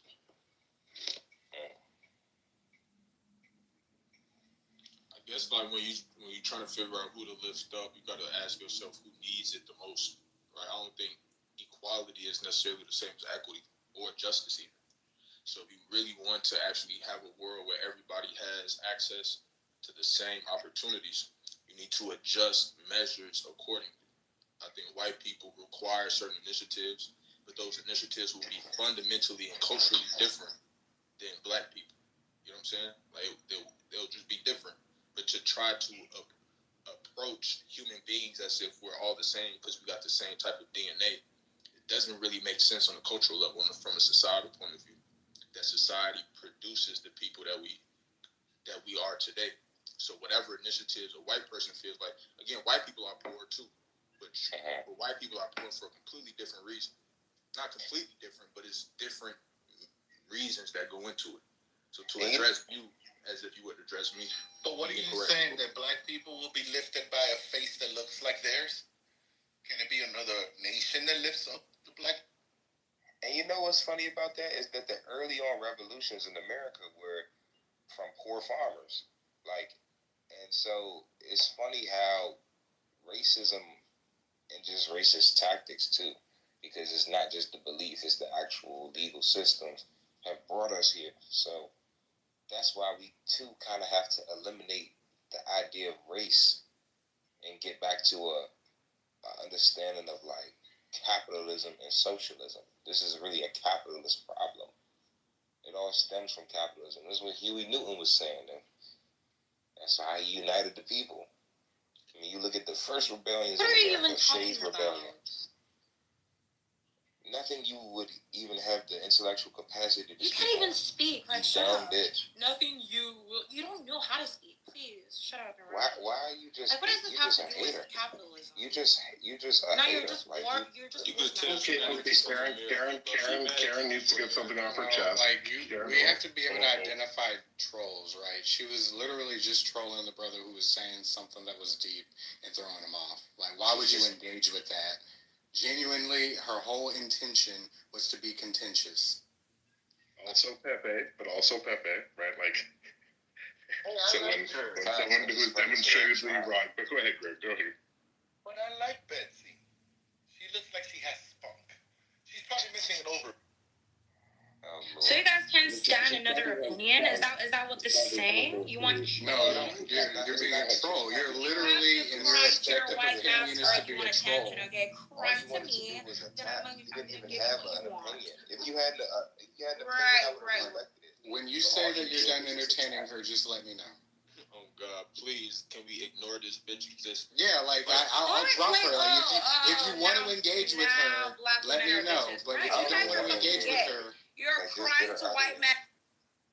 See, like, who brought her back up? Do you want to engage with her? Let's have a talk. Like, let's have a genuine conversation. Again, it's nuanced. It's nuanced because this is talking games or control that whore, but I do. But hold on, because it is nuanced and Au like, I love you, brother. Like, I love that you lost the ticket. I think you're an awesome, like, mod. And Pico, we're trialing Au tonight because he's been stellar in these rooms. Stellar. So, and to answer your question, honestly, Au is that I struggled with Pepe tonight so much. And you actually had way more patience with him than I did. I like, really struggled because I take so much offense with Pepe. And he was on, like, if you know Pepe, like, he was actually on good behavior tonight. He was. He genuinely was. I'll give him that. Because he's so much more offensive than normally. But the conversation is Betsy now. Yeah. Betsy is literally one of his acolytes. Who Call her by her right name, which is Karen. And so yes, Karen came up here, and Mando, he made a good point, was something about spew on her chest or something, and you made a really good point, which is like, hey, should this be a good conversation or just entertaining? And it's that fucking weird nuance, right? It's the black and white, poor and rich. It's it's nuance. I'm gonna go on mute. Sorry. Yeah, man. Yeah, I don't like nuances. I'm an old. Because you're a demon, you fucking biggest demon. All right, so here's the agreement that I want to come to, right? There's 4 of us on stage. There might be more. If at any given point we get bored and she's down there and want to bring her up, that's fine. I'm cool with that. But she's gone now, so all right, never mind. But yeah, all right, that's the agreement I want to. Now I do understand the nuance of pity from black people, because to a certain extent we do overcompensate our ability now with talking about racism in a way where it's just like we sit back and wait for things to happen. But I hate how America just skims past these very relevant and prevalent tactics, bro. Like, from racial covenants to, discrimination in the VA. Even if you're a vet, you couldn't get assistance. You couldn't get mental health. You couldn't get anything. Like, banking, Fair Housing Act. Like, it's just so much, man. Like, you have to acknowledge that shit. And it's like, how do you expect people to not resort to crime? Or even the crime talks, man. Like, when we talk about black people disproportionately do more crime than whites at a disproportionate rate. Like, come on, man. Like, we look at the people who are locked up right now for felonies. Most of them are nonviolent crimes. But when we, and this isn't pushback to what you said at all, we have to also kind of look at, when we look at crime is also directly correlated to, like, poverty as well. And when you keep certain factions in an impoverished state, like a perpetual impoverished state, right, you perpetuate criminality within that community, whether directly or indirectly. I'm not trying to say it's an intentional thing, because that's another just nuanced discussion, right? But it is the reality. Economists, like, for the last 60 years, can draw a direct correlation from crime from poverty to. Exactly. I mean, it's just ABC 1, 2, 3, man. If I'm poor as fuck and I'm discriminated from every opportunity that I have, man, I can't get a job. I can't live in a certain place. I can't do anything but steal. Like I have to. I ain't gonna lie, bro. I ain't gonna lie. Today, there's nothing stopping you or me from making $50,000 a month. There's no white person that can stop us from self-determining. I think the problem is when 50 million, when 40 million, 45 million black people decide we are no longer the bottom class. Somebody else has to become the bottom class. Like capitalism is a zero-sum game. Somebody has to lose for somebody else to win. So, like us moving is an actual threat to the national security. Like this is why whiteness has to police blackness. It has to. Well, it is definitely. Yeah, exactly. You're right about that. Exactly. If like the average income of the black household were to raise to the same average of, let's just say, the Jewish community, which I believe is like $80,000. I don't know the direct economic effect, but in which other ethnic group would then be in the bottom social class, but then that ethnic group would feel the pressure, and we no longer would, right? I mean, when you look at average income of households by ethnic group and race in America, I think Jewish people are at the top above even Chinese and Indian. But they don't put that statistic out there a lot. But in that case, when we see like challenges and obstacles that prevent us from raising the average income of a family household, it becomes obvious that racism, is still at play systematically. But the obstacles are different, right? I'm from Southside Chicago, even though I don't currently reside there. I saw the equal, I guess, decay of affluent black communities and the almost equal opposite complementary growth of affluent white communities over the course of, I'm 29, so let's just call it 15, let's call it 15 years. And I truly, Are you playing your mixtape game? I don't know why, but everybody's mic sounds really Sorry low. about that. My mic switched over to another mic. I don't know where I lost people at. But that was Grio. Your mic's hot. That's me. Oh, my bad. You're good. So, and for reasons like this, and the brother brought up the FHA racist housing policies, $120 billion. I'm excited to get into real estate. I can't wait to buy my first real estate property. And that's as a vet with military, with a plethora of military benefits, giving me a advantage compared to a lot of non-vets. With that being said, the veterans and military bill being able to fit my investing opportunity, which is extremely rare in this country. That being said, it doesn't even come close to the FHA $120 billion housing loan that was given out to white Americans by a rate of 98% to white Americans and I think 2% to non-white Americans in the 1930s.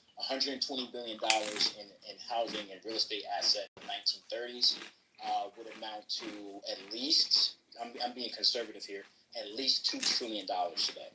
That will never be given to us as Black Americans. We would need at least $2 trillion in 0% interest rates in housing. Do you think the United States is going to give it to us? Not going to happen. And so since why do you want to make white bank owners rich instead of like buying Bitcoin? Like why would you want to own real estate, which is like a total? Because one Bitcoin is great point, Jeremy. So instead of it being and real estate is the cheat code to the tax code. Instead of it being $2 trillion in for a real estate asset, give us $2 trillion to start banking institutions. So Jeremy brought up a great point. Why do real estate when you can do financial institutions? Great, Jeremy. But either way, $2 trillion is not being handed out to specifically Black Americans for any reason. It was done for white Americans, and that's not going to be undone, and that's not going to be equally given. That's my point. So, it's a handout, right? It's a form of welfare, by the way. And it's not like a pull yourself up by the bootstraps, you earn this real estate investment type of phenomenon, okay? It's obviously racial discrimination. So يسمع بس شو اللي لا سيبك، انا ما بسئش الظن، انا بقول بل سولت لكم انفسكم امرا فصبر جميل. هو كل القصه بتكون سوء ظن؟ بل سوف اسرها يوسف في نفسه، كان سوء ظن؟ مالك يا رجل؟ فالخلاصه انه انا التقيت في عينه من المعقدين النفسيين صراحه في حياتي. كانوا هذول عباره عن ناس تشوف حالها هي المؤمنه وغيرها كافر، هي مثلا اللي على حق وغيرها على باطل، واذا هو ماسك سواك يحرم عليك فرشاية الاسنان. والله هم هذول انا بعرف العينات. يا برنس انت لما رحت تصلي هو ولع وحكى اني مفطر جاهز، يا سلام. طب ها خذ يا سيدي اهو طلع يا جماعة الخير اسمعوا. يا واطي يا برنس، عارف بدك تلعبها والله العظيم، بس تركتك يا برنس، تركتك تلعبها. هلا بشوف شو لا هو ناس برايفت شو رايك؟ شو رايك؟ وين برنس وين؟ ايش بدي العب؟ حطيت مودريتر ونزلت ليش؟ والله لانه صليت الفجر وبدي انام. الله تفضل. شو بدك تدير؟ انا شو انا هربان من فتح برايفت. شو رايك؟ طب يا برايفت شو رايك بحزب الله؟ هات نشوف. شوف، نظرا لانه برنس بسجل انا متحفظ. كل انسان يتحفظ على رؤيته، كل انسان يتحفظ على موقفه. انت بتعرف ورأيي لن يقدم ولن يؤخر. يعني هالجيت بدي اقول لك شغله، اللون الاسود مثلا بحد ذاته لو شفناه على السياره ممكن يطلع حلو، لو شفناه بلا مؤاخذة يعني على الصرصور حيطلع بشع. انت فاهم كيف؟ او شغله. فكل واحد بقيم شغله معينه حسب نظرته هو وين بشوفها. فانت بتسالنا عن الحزب، في نظر ناس حيكون جميل، في نظر ناس اخرى حيكون مش جميل. رأيي لن يقدم ولن يؤخر. That's still true. That still remains a fact. So all I'm simply saying is that even if you go to the United States military, do your time, get your military benefits, you still don't get the same amount of benefits that white Americans got in the 1930s. And that's okay. That's very true. That's very true. Now, I'd like Heaven, I don't know, man, I'm probably butchering the name, but it's definitely about diversification and understanding the cheat codes to the IRS code. Because one thing about Bitcoin is that doesn't take away from your income, but real estate does, and REITs do too, so that you and your people can eat as one. Like you invest and everybody gets dividends back on the land, and then you can subtract that from your income. So that's one cheat code that real estate is always gonna give you a benefit from. That's why billionaires go buy land, because it's a way to write it off from your income. Yeah, I agree. Yeah, brother, what you're saying is important. And let me introduce some nuance. I'm not saying that I know your point too, though. And I appreciate that more than what you said before. But let me say this: I'm not saying that billionaires don't make a lot of money off of buying real estate as an investment. I'm just trying to say that, like, the idea that the American dream is owning your own house, in the same way that, like, marriage requires a diamond, that's a bullshit white person taking your money away from you. Like that's all I'm saying, right? Is that you're better to rent. Don't buy a house. Don't put your capital into a mortgage where for half of your 25-year mortgage, you're going to pay 80% to the banks for the right to own a house, right? Like, don't do that. That's not the best investment.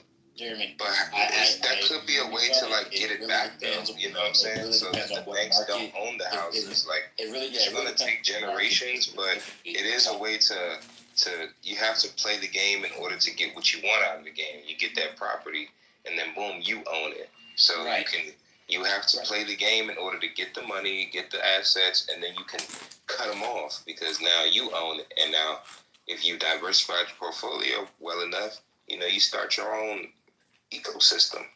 Jeremy, you gotta be very specific with those type of statements, because if I live in one unit of a four person unit unit, and let's just say in my neighborhood it goes for an average of 1,400 unit, right, for rents. So that's let's say 1,500. That's $4,500 extra income, and let's say the mortgage is $3,500, right? So, or let's say the mortgage is $4,000. So that's plus $500, right? And let's say the property manager is $200. Now, and I pay like $1,300 for rent right now. Now I just took away my $1,300 in rent, right? Now that's increased cash flow.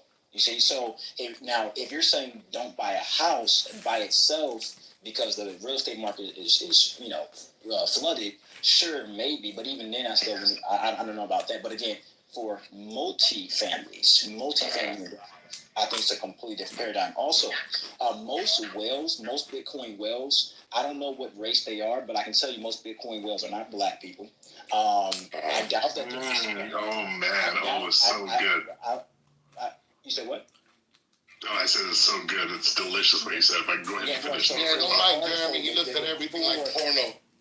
Yeah, the people who are benefiting most for Bitcoin right now are Bitcoin whales. And I think like right now, even if you got in as a small fish, unless you're getting in around $1,000, $10,000, where Bitcoin could go in 10 years, maybe it hits $1 trillion by 2035, 2040, maybe, right? So that's a 10x that would be a 10x in your investment, more than a 10x if it does it, right? Count me in, right? I'm investing. Right, so let me respond really quickly. The first thing you said was just agreeing with what I said. Is that yes, if you're treating it like an investment and not just buying a single house, like you said, a multifamily unit, you're leveraging your capital, you're borrowing more, you're buying more property. Absolutely, it's a great way to generate wealth. If you're just buying a house because that's the American dream, no, you could do so much better with your capital. Now, for the second thing you said, right, what we're talking about. And again, like one of my favorite rooms outside of this one, you demon Mando, is black Bitcoin billionaires. There's a very wealthy black veteran who lives in South America, who got into Bitcoin early, who spends his time on here just in introducing the idea to African Americans. And I do it to everyone. I don't give a shit what your skin color is. I try to do the same thing. And what I'm saying is that when you say, oh, it's just the white guys who have benefited from Bitcoin today, I'm not going to argue. Sure, the majority of Bitcoin max season holders are probably white. I'll be quick. But the reality is when you say we're early, dude, we are at a time when South Americans who can't get a bank account can get a fucking Bitcoin wallet. Like there are so many people. And if you're saying, dude, today we are the same thing as Bitcoin at 25 cents. We are literally the same thing. We are Apple at $200. We're Tesla when it was 1/10 its value.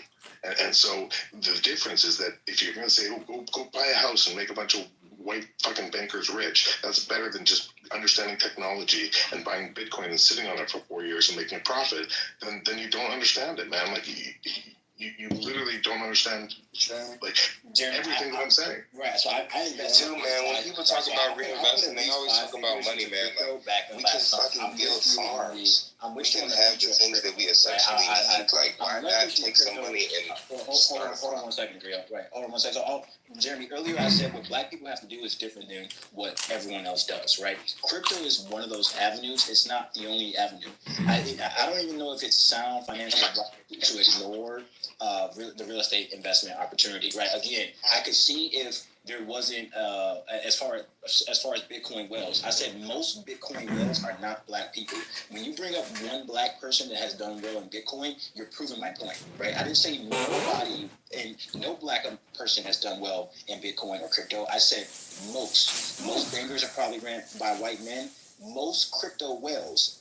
I mean, I know we don't have the exact statistic on the identity of most crypto whales, but I don't know. I mean, maybe you say Chinese, maybe you say Indian, but I'm gonna also speculate and say it's probably mostly white men, right? So if not white male bankers, if not mostly white male whale holders, still dealing with the same demographic, Jeremy. The only difference is they're in different professions. As a matter of fact, J.P. Morgan was shunning Bitcoin for a while. BlackRock was shunning Bitcoin for a while, and now we know that they have some of the most amount of holdings of Bitcoin, right? So again, white men that switched up their strategy and are still being a benefit. Again, Jeremy, I'm with you. I'm leveraged in Bitcoin. Most of my portfolio, I'm not leveraged in Bitcoin. Most of my portfolio is in crypto. a financial advisor will say, "Hey, that's way too risky." I mean, you went from a proud black man when you said that most of your portfolio was in Bitcoin to a transgender white cracker when you said most of my portfolio was in crypto. You lost, like, brother. No. Wait, I didn't say. I said not Bitcoin. It's in crypto. Exactly. He said, I'm not a man. I'm a transgendered white guy, but I identify as a black person. That's what you just said right now. No. Okay, so I'm not promoting Bitcoin, and I don't need to say the names of my cryptos because I'm not here for that, right? Don't you fucking dare talk shitcoins in here, you fucking white cracker transgendered person. I'm sorry. What's your pronouns, miss? You was Kobe.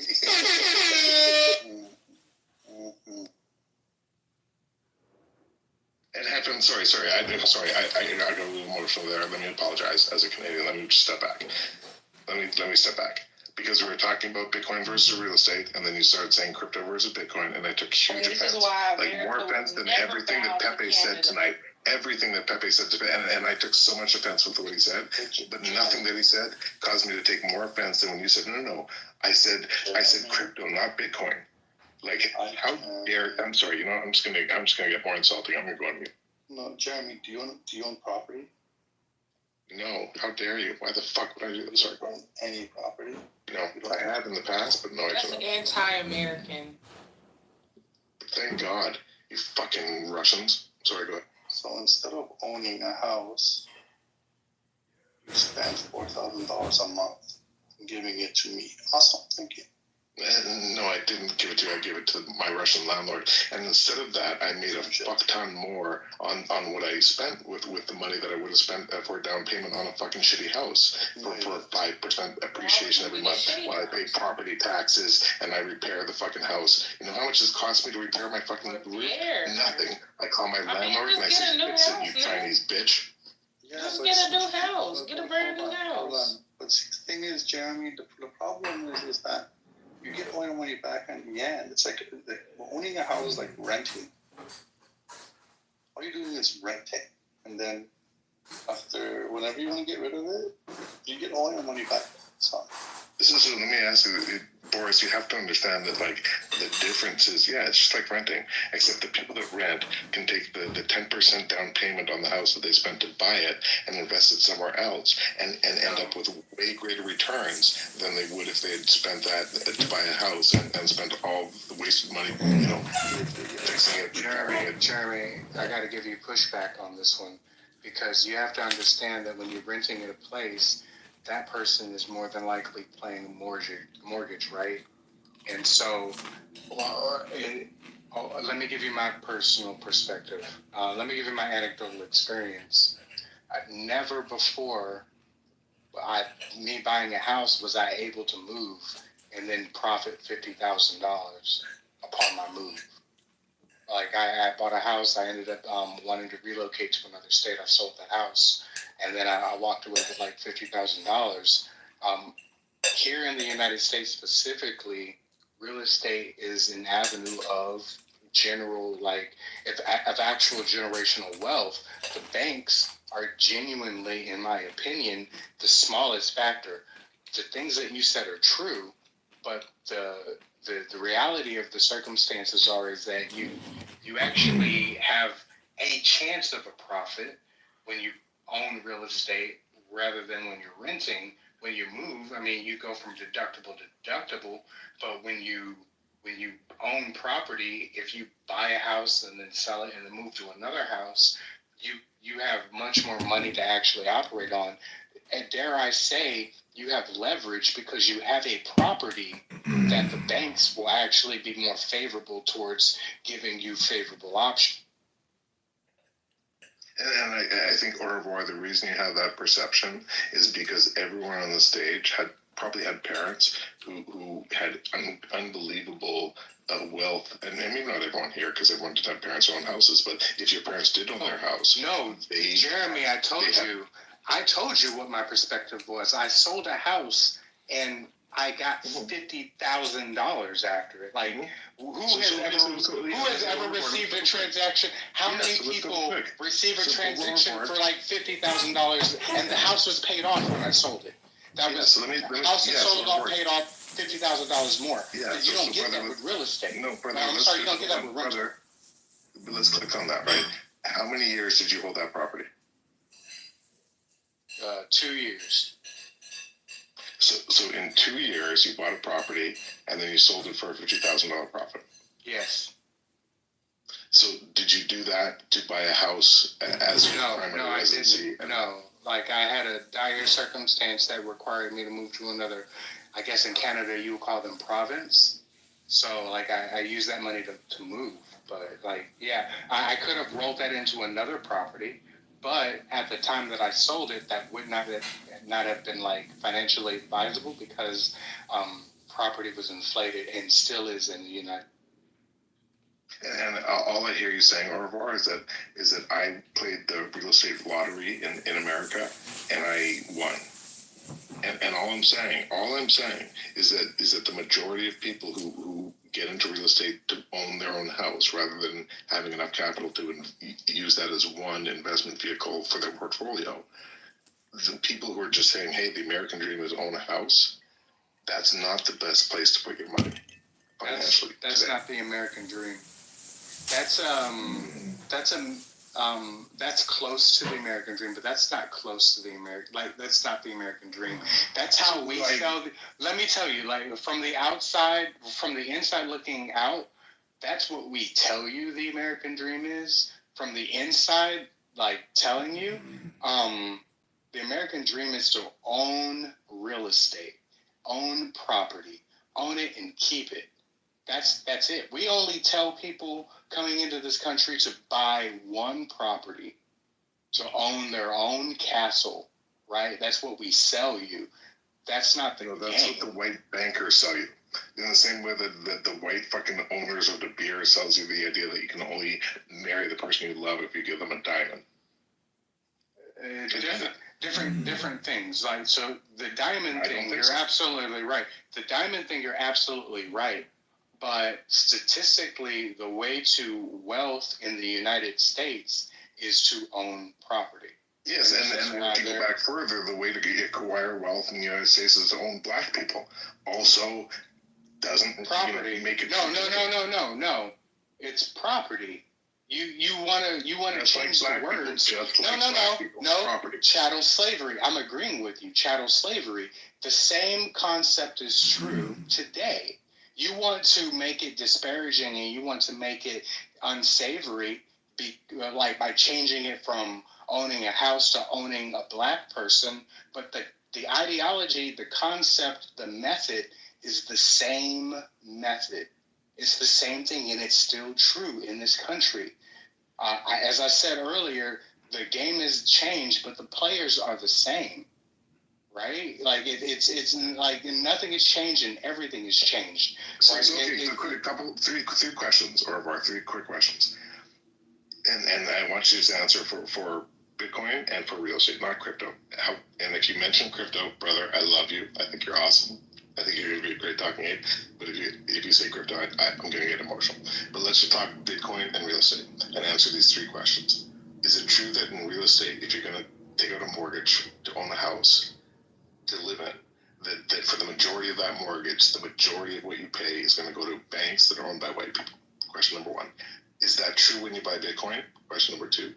Second question for you, right? Is that like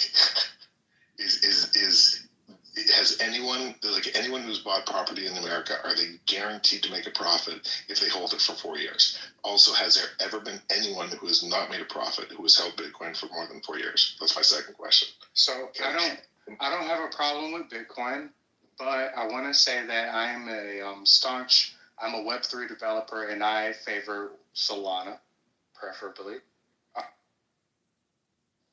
I'm sorry, guys. I'm sorry. And I'm listening. You know what? You can boom the room if you guys want.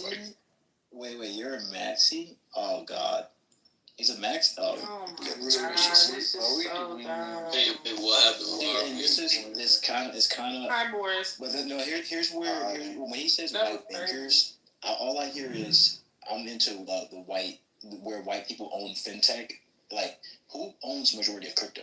Like, who owns majority of Bitcoin? You're gonna tell me West Africans do? You're gonna tell me Japanese, like who owns? He's not answering that question. So the problem is, I don't know. Hold on. The biggest problem with what you guys are talking about, who gives a shit who owns?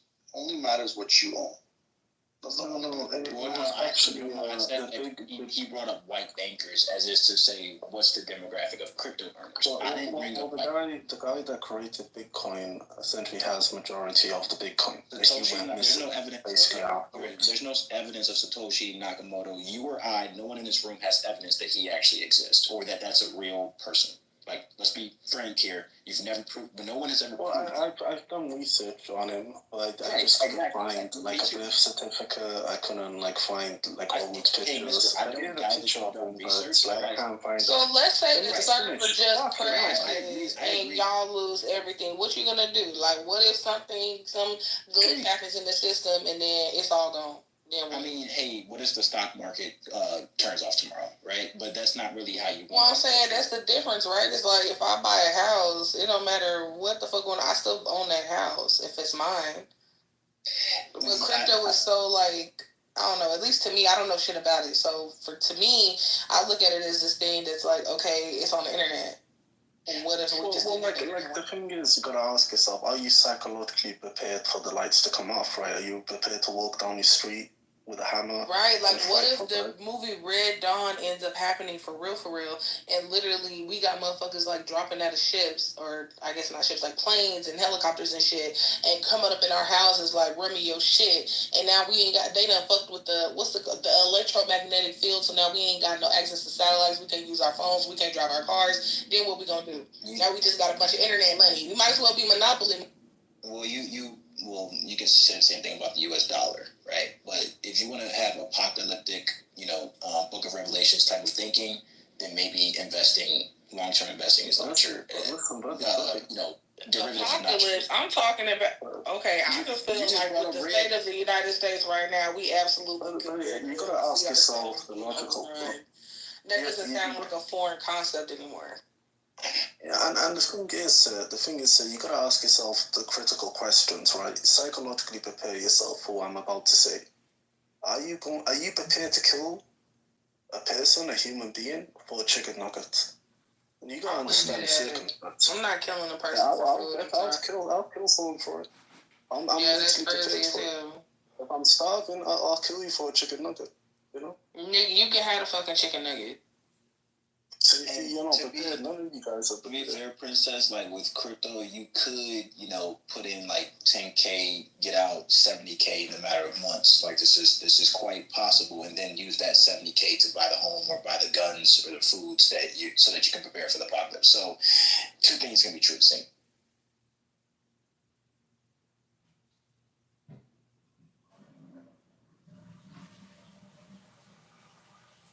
I don't know, man. I don't know. Wait, what's the debate?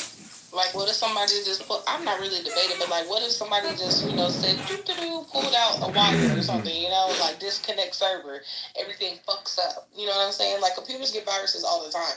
Jeremy's laughing, but I don't know anything about crypto, right? So this is genuinely, most of the youth who don't know shit about crypto, this is what we think, right? What if somebody just tripped over a wire and then unplugged the server and then it glitches and everything's erased and there's no way to get it back? Well, no, it's in the cloud. It's blockchain.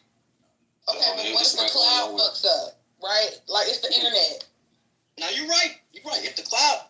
What if the cloud gets hacked? Okay. So now you ain't got no house and you ain't got no real life assets, but you got a bunch of